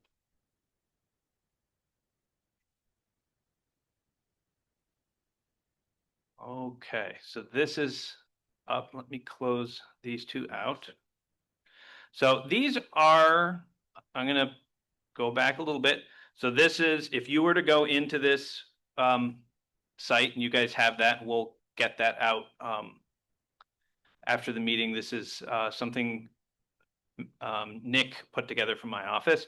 It's a side-by-side, and you'll see that one on the left is a future land use map from 2025. That's what we adopted into our city plan. On the right is the regional app, and as the regional application that was sent in. If you move around on the map or zoom in, they stay the same. It gets a little confusing for people to do this. So I'm just going to shift over to look at just one map, because I think that's going to help us not get confused. But this, as you're looking, you know, you can see from side by side, National Life is the same color, but they have colored the southern portion, a southern part of their property differently than we had. And so you see these differences. And in this case, the dark purple is basically what we'll call the downtown, and the pink is the planned growth area. And these are the two kind of big ones that we'll be talking about. And I'll zoom out just a touch more. And so you just can look at the colors and see that we are a little bit bigger, a little more pink on ours than they have on theirs. And I don't know how much detail you'd like me to go into, but I can quickly go through and say there are a couple of errors that I'm going to point out to them. And then a couple of places where we have recommendations already that we think are going in there, but we're going to be looking for what other opportunities people can come up with. One of the errors I will point out right now, this is Sabin's pasture. This area is the flood hazard area. There's a rule that says if it's a flood hazard area, it has to be designated conservation, except if it's in a designated area. This is in the designated growth center. That's the floodplain. That should not be there. That's an error. So we will point that out. Just want to go through and say, we've kind of looked at this and found a few of these little things. On Country Club Road, it's supposed to include the entire parcel, and this little piece got skipped out. So that should be a change.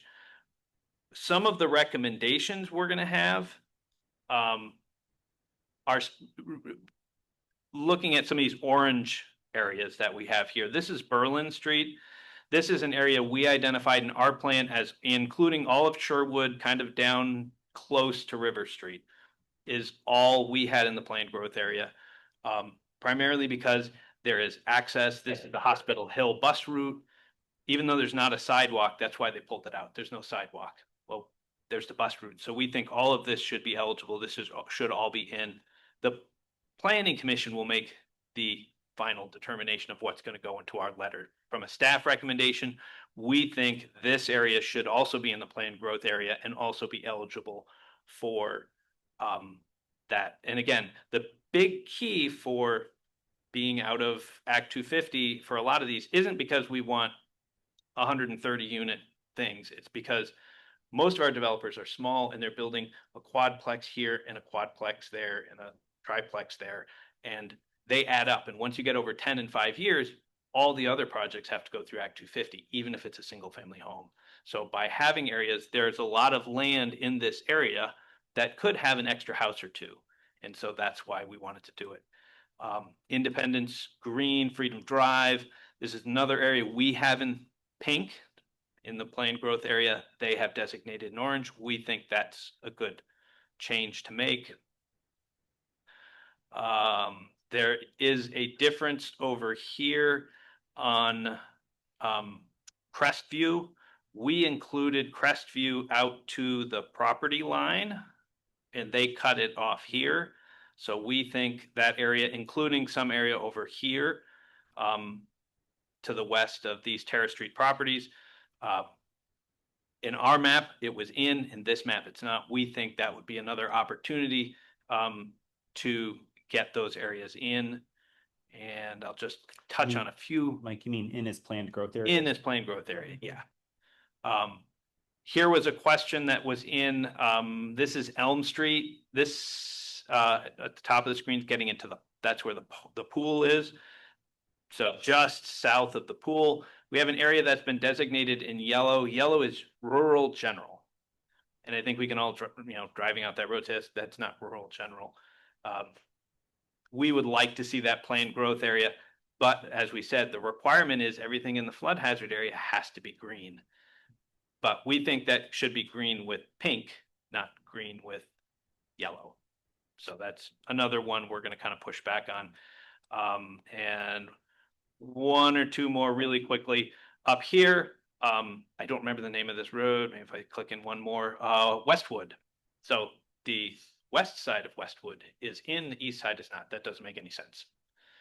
Either it's both sides are in or both sides are out. We had recommended in our future land use plan that both of these would be in, and the cutoff was at Murray Road. So all of this would be in the planned growth area. And then I think the only other change we had was not really for a planned growth area. They designated Gallison Hill as a general rural, and we had designated it as transition.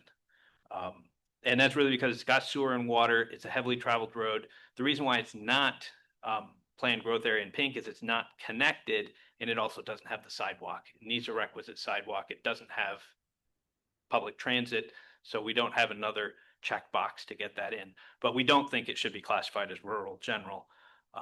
And again, those are all relatively small things, and we think these are good, but we're interested in hearing what other people think, where changes are, and we don't have to have that conversation necessarily tonight, because the Planning Commission, if the public wants to really comment, we really want the public to be kind of giving that input to the Planning Commission, so we can make sure we've cataloged all of the places where we think we should be making adjustments and making those arguments. And if we don't get it, that's at this step, we can always, it's an iterative process. We can go back to the Regional Planning Commission for the fall update, and we have other opportunities. For the most part, if you put these two maps side by side, you'll see we've got a lot of what we asked for, which is a lot of the downtown. But there are these smaller areas where especially our developers have come in and said, we'd really like it that were changed, or we'd really like it that were changed because we've got projects that could benefit out in those areas.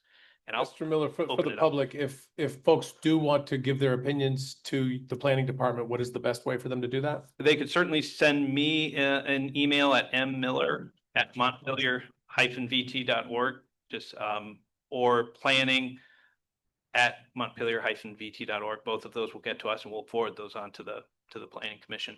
Thank you. Any questions or comments from council? Mr. Doyle or Councilor Doyle?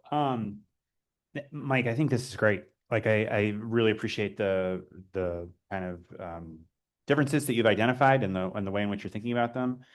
Can you talk a little bit about two things? One is the difference between Tier 1A and Tier 1B in relation to planned growth areas.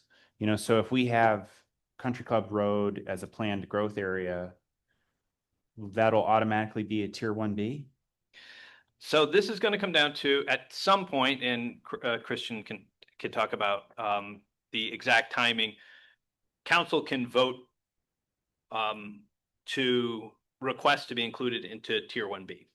And so that way, as soon as the map is approved, the Tier 1B status will go into effect. And the Tier 1B status says you can develop up to 80 units without going through Act 250.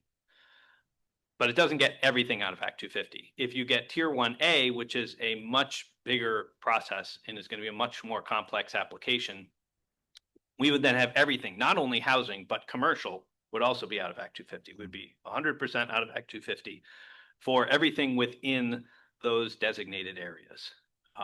And then we would take over any existing Act 250 permits that exist in that area. So there's a lot that goes into that, but it's been generally talked about that really Montpelier is about the only one. You have to have robust planning and zoning. And Montpelier is one of the only ones in Washington County that would kind of meet that level. So we do expect that. So to that end, right? Like if it was Tier 1A, it doesn't necessarily mean there would be rampant commercial development all over. It would just mean that instead of having to go through Act 250, which could potentially be redundant from the zoning that the city already has and maintains, that would be the governing. Yeah, correct. Yeah, you still have to go through, normally you'd have to go through and get local permits and Act 250. We don't get a lot of Act 250 anyways, so the commercial side is kind of, it's true. We would, I think one of the few was the hotel proposal, because there was a weird quirk of the rule that said that a hotel room counts as a dwelling unit, and therefore there was 80 dwelling units in the hotel, and that tripped the hotel into being an Act 250 permit, which we all kind of scratch our heads and say it doesn't make any sense. But other than that, I think since I've been here, that's one of very, very few Act 250 permits that have come through. When you say you mean a single developer, right? When you say once you get to a certain number of units, yes, you trigger Act 250. The developer, a developer, a landowner. Correct. Okay. Correct. Yeah, a developer who's working on a project is going to start keeping count of how many things, because if they do more than 10 units in 5 years, their next project will get them into Act 250. So these exemptions really help them out considerably. Okay, to try and be cognizant of our time, anything else from counselors here? Okay, we're going to open up for public comment. Mr. Goldman, I see your hand up. Is there anyone in the room that would like to speak on this topic? Mr. Anderson? All right, we'll have Mr. Goldman, Mr. Anderson, Mr. Whitaker, and then we're already stretching our time. So we'll try to limit it to that. Mr. Goldman, go ahead. You have 2 minutes. Thank you. Thank you. And Mike, thank you for all the great maps. Mike, could you please put the two maps side by side again?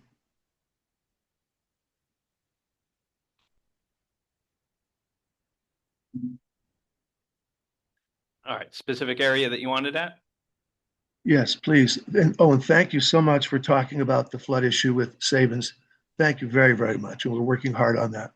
Could you please head towards the Crestview one? I just wanted to point something out about that line you referenced.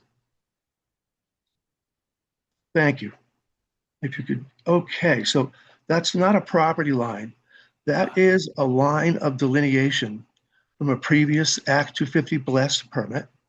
And all of that protects us from all the setbacks from wetlands and things that we were supposed to do. And that is the delineation right now that we have submitted to Susan as a JO request to try to revive that project. So I just wanted to point that out, and that we're of course hoping that yes, we'll be able to have all the growth center that we can have. Right now, even with as it stands right now, the half-mile sweep picks everything up. So we're able to do it. The major part of the JO request really was because we're doing 3 projects at once. And we had to make sure that they didn't overlap within the 5 mile and the 5 mile radius. And so I just wanted to point that out. That's not a a lot delineation. That was an Act 250 previous line that we had worked with. Thank you so much. And Mike, the mapping is fantastic. Thank you. Mr. Goldman, thank you very much for your comments. Mr. Anderson. Thank you. And Mike, these are great maps. My question, I guess I just want to bring this up. Is there any way we could overlay maximum benefits for the city as far as tax development onto the map? You know, so if there was a, you know, let's say a distribution center on one side, it would cut out taxes for homeowners on this side. Just some type of opportunity growth or development, mindfulness on who we bring into the property that could help the city recoup a lot of the money that we don't have and we continue to tax residents for. Just a question. Great, thank you for that. In the interest of time, I'm going to ask if M. Miller at montpelier-bt.org, and maybe he can get you those answers for yourself. Mr. Whitaker, go ahead.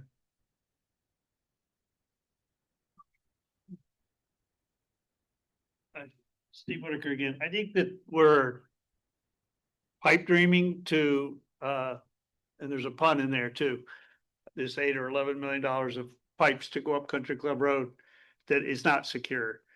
But Country Club Road is not walkable to town. It doesn't belong in Tier 1A right now. And I will oppose Tier 1A, and I'm well prepared. But my point is we need to do the brownfield first. We need to do a master plan first. We need to make sure that we don't cede any land until we have a master plan that meets the city's objectives. And if you read the specifics, I think to ask for this much planned growth area when we don't have complete streets suitability for most of it is really going to make a fool out of our city for overreach. And I guess I'm getting used to that. Thank you. All right. Seeing no other hands, we're going to close public comment at this time. Mr. Miller, do you have anything final to add on this before we move to the next agenda item? Nope, I was just gonna get out of the stop share, and if anyone has questions, obviously we've got a couple of weeks. Send me any questions you have. Happy to answer them. Christian Meyer's another one who can answer questions very specific. If you've got very specific questions of what the RPC role is, he would be very happy to answer those questions for you. Great. Anything final from council? Thanks, Mike. Great. Thank you very much. We're moving on to the next agenda item. We're now on to item number 13. We have very little time for this, I think partly because the memo was somewhat thorough, but Manager Curry, would you like to speak on this topic, the ADA update? Yeah, at the request of Councilor Cohn, she had requested that we provide a update from staff on our efforts to improve our alignment with the requirements of our Americans with Disabilities Act transition plan. And so staff hustled to compile the various projects that touch their departments and provide that report here in the memo to you. We did have a pretty quick turnaround to pull this together, so I did not ask staff to come and give a thorough presentation. I'm hoping that the report can stand on its face as the written document that it is, but if there are follow-up questions, I'm more than happy to take those and be sure that we get additional input out to the council on that. So, you know, these things happen over time as we are making improvements. We are coming into compliance. You know, the elevator here being the most recent improvement. Evelyn gave a very thorough report on what is to come for the website. And then as our streets are being upgraded, we are bringing those into alignment as well. Chris Lumber here also spoke about some of our facility upgrades. So if there's specific questions, I'd be happy to take those now. Any specific questions from council? Seeing none. Is there any member of the public that wishes to comment on this item?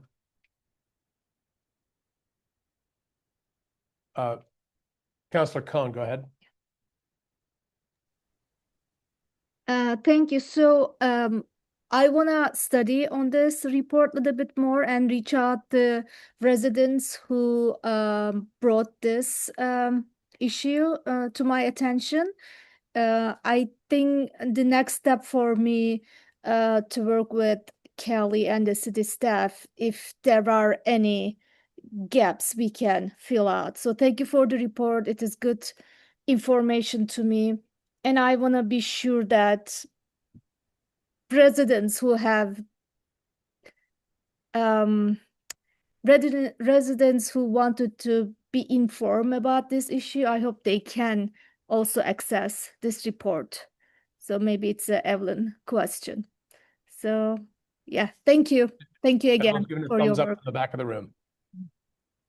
Thanks. All right, thank you. And then Mr. Kelman, go ahead. You have 2 minutes. I just have a quick question or suggestion to the city manager that while you're doing the alignment of ADA, that you look at our homelessness issues that we've been discussing, camping, et cetera, and making sure that we're observing ADA requirements when we clear people out who are in wheelchairs, et cetera. Thank you. All right, thank you, Mr. Kelman. Seeing no other hands, I believe we'll consider item 13 done. We'll move on to item 14. I apologize to everyone. We were really ahead of schedule and we're no longer really ahead of schedule. So with this, I'll hand this over to Councillor Gill to tee up. We're shooting for 20, but if you could do it in 15, that'd be terrific. Share my screen.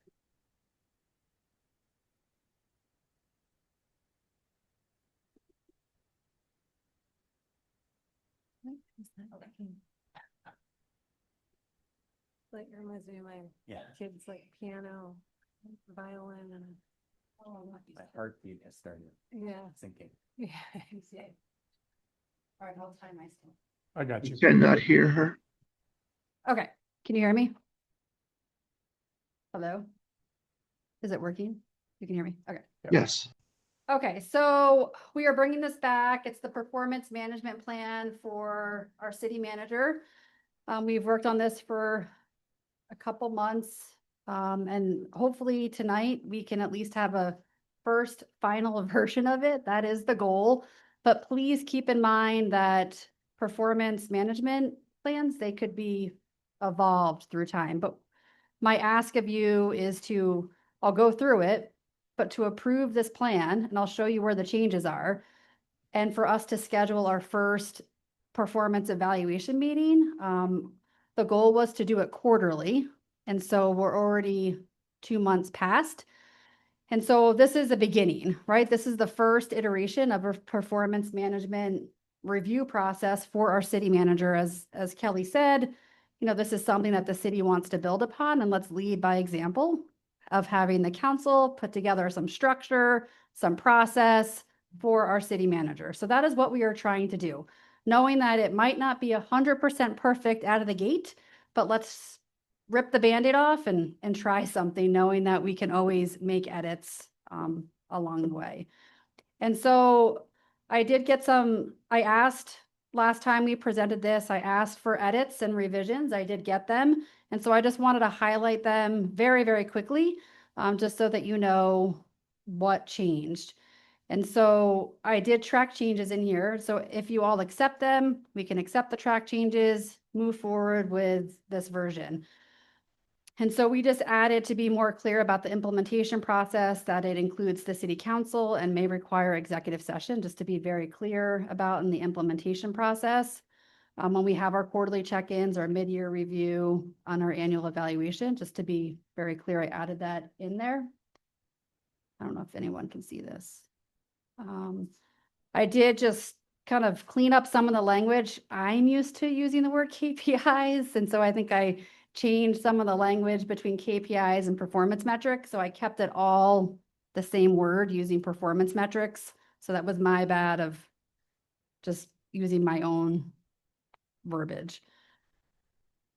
And so it should be very clear throughout that this is a performance metric using the performance evaluation. I'm not going to go through all this because we went through this last time. I did change this to strategic outcomes, and we have priority weighting in here. Oh. We have priority weights. So I know Palin asked, just to make sure that this was clear, it looks a little funky because of track changes. But that is, I think that was 12%. And Yes.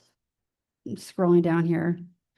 So just before we approve this, I want to make sure the water lines replaced and repaired have the right feet for performance metrics in there. And once again, these goals were pulled directly from our strategic plan. So Kelly's success is based on her management and support of her staff. And that is how we look at our strategic plan and really kind of grade her performance of how she executes the plan and supports her staff through this. That's why it's important what she was saying, that everyone in her staff needs to know what the plan is, because this is how we are measuring her success. It is all aligned, both coming down in a waterfall effect and going back up. And so I'm going to scroll down. After consultation with Sal, we just added some language in this section that says revenue allocation structure system for local options tax,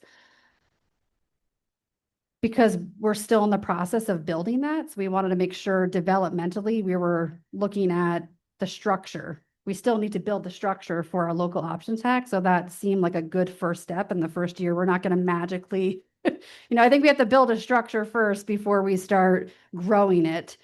And so developmentally, this is the first 0 to 12 months. And so we wanted to be very clear as, Kelly grows into her role, to set very clear expectations of, as what she said with her, examples. She's building her house and the foundation needs to be built first. So based on building a foundation, that's how we want to look at her performance.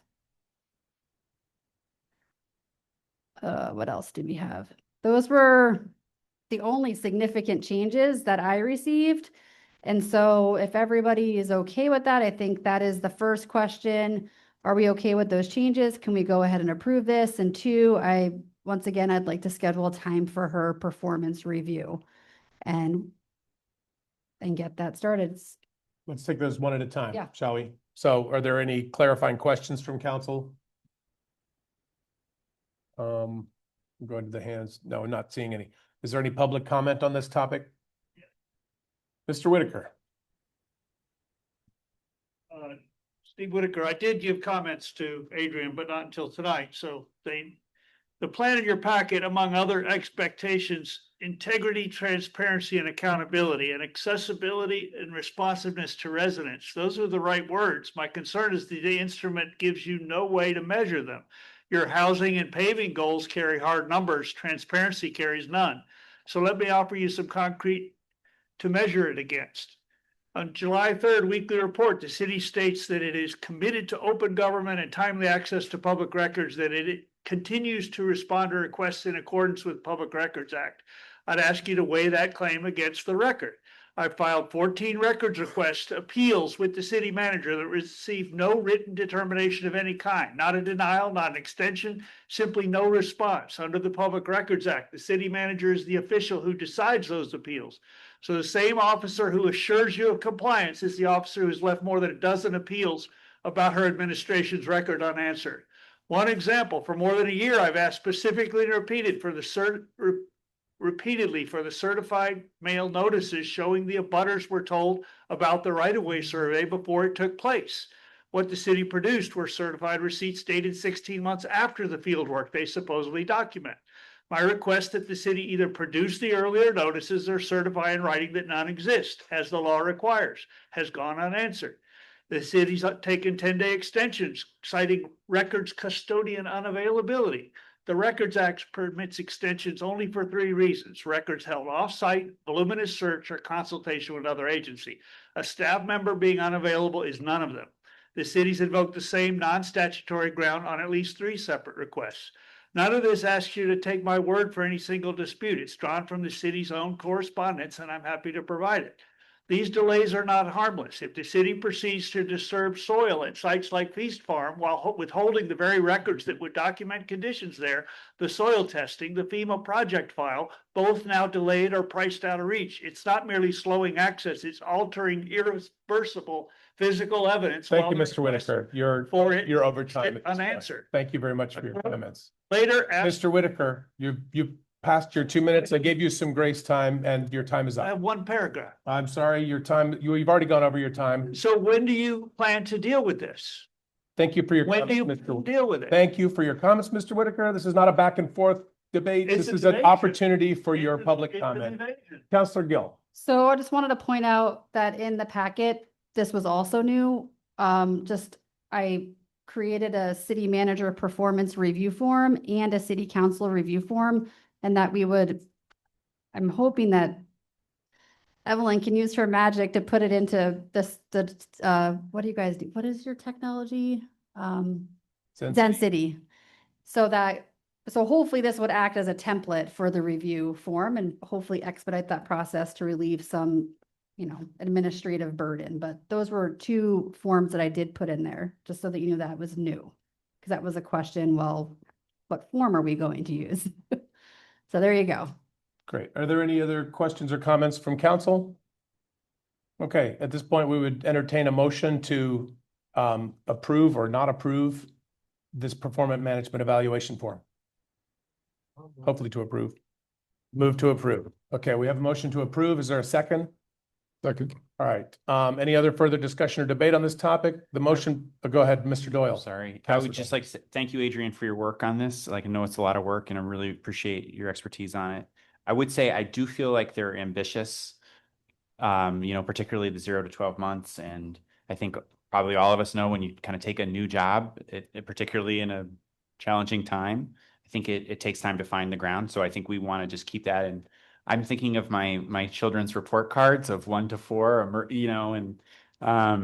my kids are upset if they don't get a 4 the first marking period. But, I think we need to just think about that, right? That these are ambitious goals. It's going to take time and we want to see meaningful progress towards those goals. And so, but again, ultimately, I just really want to say thanks for your work on this. Great. Thank you, Councilor Doyle. Any other comments or discussion, debate on this topic? All right, the motion before us is to approve the performance management evaluation form as, and then the red line changes as presented. All in favor, say aye. Aye. Aye. Any opposed? Any abstentions? Unanimously passes. Thank you very much. We're moving on. I look forward to delivering on all those goals. One more thing, Mayor. Yes. We need to schedule Oh, right. her evaluation. Yeah, thank you. So we could either do that via email, but I don't want to forget it as an action item. I don't think we have to schedule it now, but I think that is something that. We're looking at the 6-month check-in. Okay. I can do that. Okay, perfect. Great. All right, thank you. We'll consider that take that as read. We're moving on to other business. Is there any other business? All right, city council reports. Councilor Gill will give you a break. We'll start with you, Councilor Doyle. I just have one that I should have made a while ago. I referenced, I think, a couple meetings ago about the Downtown and Historic Preservation Conference, which was held in St. Albans this year. And I neglected to mention that the night before the conference, there's kind of a special dinner. And at that dinner, Eric Gilbertson, who is a resident of Montpelier and actually my neighbor, is the chair of our Historic Preservation Commission in Montpelier, and had a 50-year career in historic preservation, both as a state historic preservation officer at the state of Vermont, and then he actually worked for 15 years at the organization that I work at, the Preservation Trust. Eric received the Lifetime Achievement Award from the State Historic Preservation Officer and from the Preservation Trust. There's probably seriously, not that many people in Vermont that have done more for the field of historic preservation than Eric Gilbertson. There's probably not an old building in the state of Vermont that he hasn't been in. And he's an incredible asset to the state of Vermont and his leadership of the Historic Preservation Commission in Montpelier. We're just so lucky to have him. It's a wonderful commission. Brian's a great person on the commission, but I want to just acknowledge Eric's incredible leadership and service to the city and to the state of Vermont, and to acknowledge that he received that Lifetime Achievement Award. Thank you. That's it. Thank you. Councilor Sheridan. I just want to say thank you to the police, the fire, the Public Works, all of the people that took part to make July 3rd, one of the best July 3rds I've taken part in, and I've walked in 16 of them. I want to thank Montpelier Alive for their part. I don't think there were any incidents. It's the only day of the year that the council is loved by everybody. And so 4 of us marched or walked in it, and I want to thank the city manager and Mark and Matt for including their kids to walk ahead of us who were chanting together to the people. It really was a great opening. We had a grader behind us and the new dump truck, and the fireworks were just one of the best shows I've seen in Montpelier. They even faked us out with a false kind of finale where everybody started cheering, and then all of a sudden it went back to the regular show, and it was just kind of a come on, I guess, or something like that. The actual finale was awesome and huge roar by the crowd, and literally we walked by thousands of people. Thousands of people with no incident, maybe not quite as good as Woodstock, but still, it was really nice to see. But we had a lot of participation from city employees. Yes, I know they're paid well, but they gave up a day to do that. And I thought they did a wonderful job. I spoke with many of the policemen and the public works people out there. So thank you, everybody who put that on. It is one day that all of Montpelier loves each other. All right. Thank you, Councilor Sheridan. Councilor Alfano, anything? Just quickly on the Complete Streets Committee, they're working on a couple of things. One is revisions to the e-bike ordinance. I guess they're trying to give it some teeth because there are some issues with e-bikes, safety issues that they believe aren't properly addressed. Enforcement's difficult. They've been working on that. That's likely to come to us sometime in the next few months. The other thing is they have written and made a motion last meeting to pass it and recommend it adoption to the council of a new charter, partly because they did not combine with the infrastructure committee, but they're dealing with the infrastructure issues. So they wanted to sort of revamp their from an purely advocacy committee to advocacy and infrastructure. So that's likely to come to us in the near future, I would think. Thank you very much. Councilor Gill. Should we give a quick update on CCR? Oh. Go ahead. So I didn't have anything written down. Memory. Okay, so Country Club Road, very quick update. Just so that you know, we've met, just a quick, you guys aren't living and breathing this every day, but we're down to 2 developers, Chinberg and DEW. And we are working on calling references this week. So myself, Ben, and Sal have divided and conquered to call. I don't know who else is calling. I can't remember the list. Just us. 3 of us. Okay. So we're calling references to check for both DEW and Chinberg. And we have a call this Friday to kind of reconvene, talk about our findings. And I think Ben is working on a memo to prepare for council. So our target goal is to come back to council during our next city council meeting to share a full update, the status of, everything we've done, kind of a little bit of overkill, I think, into where we are now, which is going to be a decision, which is going to be monumental, very exciting. But I think we are getting there. We've done a lot of due diligence. We've done our research. We've, sometimes taken a little bit longer than people have wanted, but I think it will pay off in the end. And we'll pick a developer that we can move forward with and move to the next phase, which is a development agreement, which is a whole nother phase in negotiations and development and really getting into that nitty gritty detail of an agreement with one developer to help finalize and solidify what that development will look like in terms of our design and build phase. So we're getting there. Tons of work is happening. We might not talk about it all the time because we're working, but we will have a pause during our next city council meeting to provide an update. So I don't know if I missed anything. That's great. Yeah. Okay. Well done. All right, thank you. All right, going to Zoom, Counselor Cohn. Thank you. So I had a cemetery tour, I think 2 weeks ago. Sal also joined to me. And it was a great 2-hour tour. And we have so many stories to share with rest of the world. And I just want to thank Patrick for his passion and like doing such a great work, because when I went there, I was a little bit like scared, but it's such a peaceful place. I don't want to be buried yet, but it will be really great place to have some space there.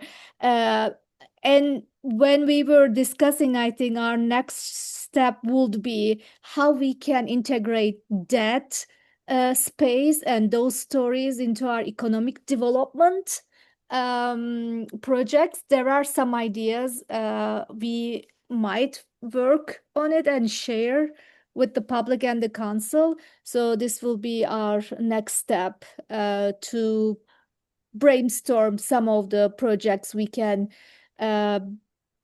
bring back to life using our cemetery and its stories, because other cities are doing like cemetery tours, or they create special events.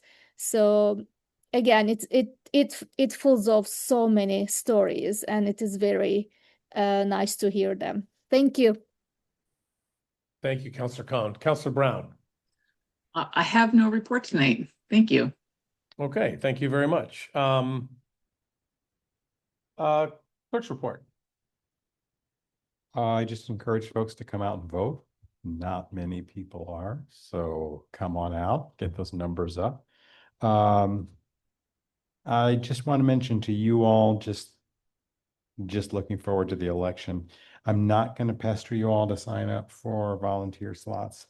I think I'm pretty well covered that way, but since you're all members of the BCA, I'm going to really encourage you to come out towards the end of the night. I think I've got enough people that we can cut down the time by quite a bit if I get a lot of turnout from you guys towards the end of the evening on election day. And I'll remind you about this as we get closer, because it's all the way over in the 11th. But I'm doing things a little differently this time. And with your all's help, I think we can really have it wrapped up nice and neat and clean and stress-free. So I'll be harassing you about that later.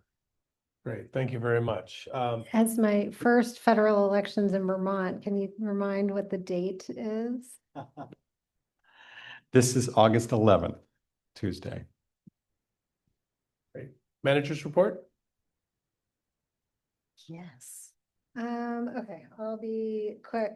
I do just want to keep checking in about police department stuff going on over there to keep you all apprised. So as you know, I appointed Jeff Pearson as the interim police chief, who has jumped right in, and he and I are talking daily on a number of things, bringing him up to speed on some tasks that he hadn't done in his prior role as detective sergeant.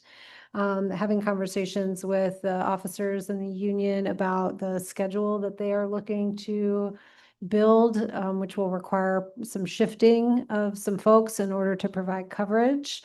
We are going to beef up our communications outwardly to the community about ways that the community can also protect itself to stay safe. Things like driving the speed limit, locking your doors at night, stuff like that, that can help with the community awareness on ways to limit their exposure, and requirement for a police response.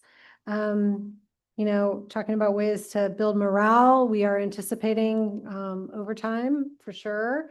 That will come forward in a conversation as we round out the budget year for this year, present what our fund balances are, and anticipate what we're moving into for the forthcoming year as Heather closes out this year. So we'll look to that sort of end of August presentation. As of now, we think we can absorb costs, but we want to be transparent about what those are and explain those to you. We do have one candidate who is going to be entering into the academy has started training, and then we are vetting for an additional hire currently as well. And then there's some conversations regionally about how police departments can support each other, because, we're not the only police department that is understaffed, even though ours is drastic compared to some others. So I want to just keep you all apprised of those conversations. Looking ahead, just some items for future agendas. Obviously, Country Club Road, I think, will be the big thing on the 22nd.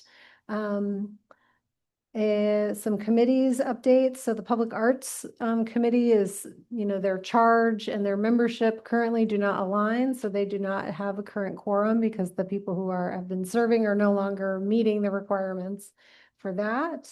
I am working on the committee's update so we can continue to move that forward. I want to bring forward the expenditure approvals for the tasers for the police department. So this is something you approved in your capital improvement budget, but because it's a sole source contract, needs to come to you for approval, and also revisit the cruisers purchase, because we're looking at how we can best equip everybody right now. And then a conversation around zoning fees. Those were brought to the Housing Committee yesterday for their input about whether or not we should be structuring our fee schedule to meet the budget targets that you all had identified for revenue, and want that committee's input on that. And I'm sure there are some things that I am forgetting that are in the hopper as well. And I'll leave that at that.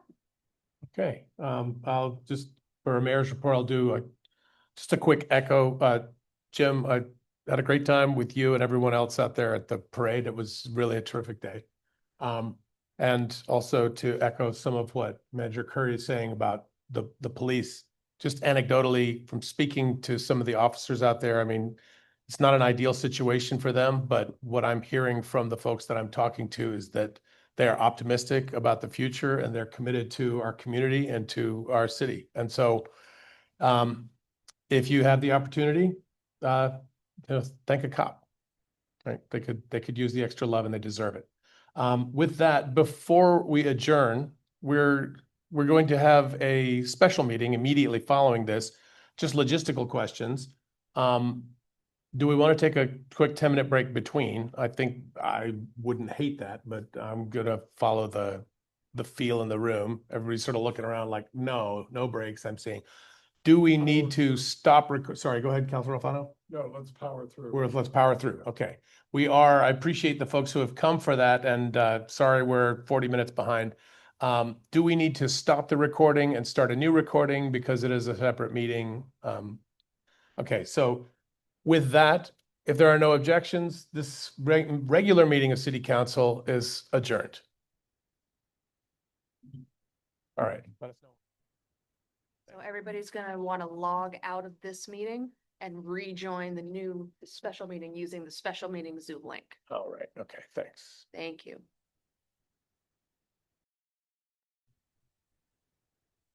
Does the public have to do that, or do we just stay here?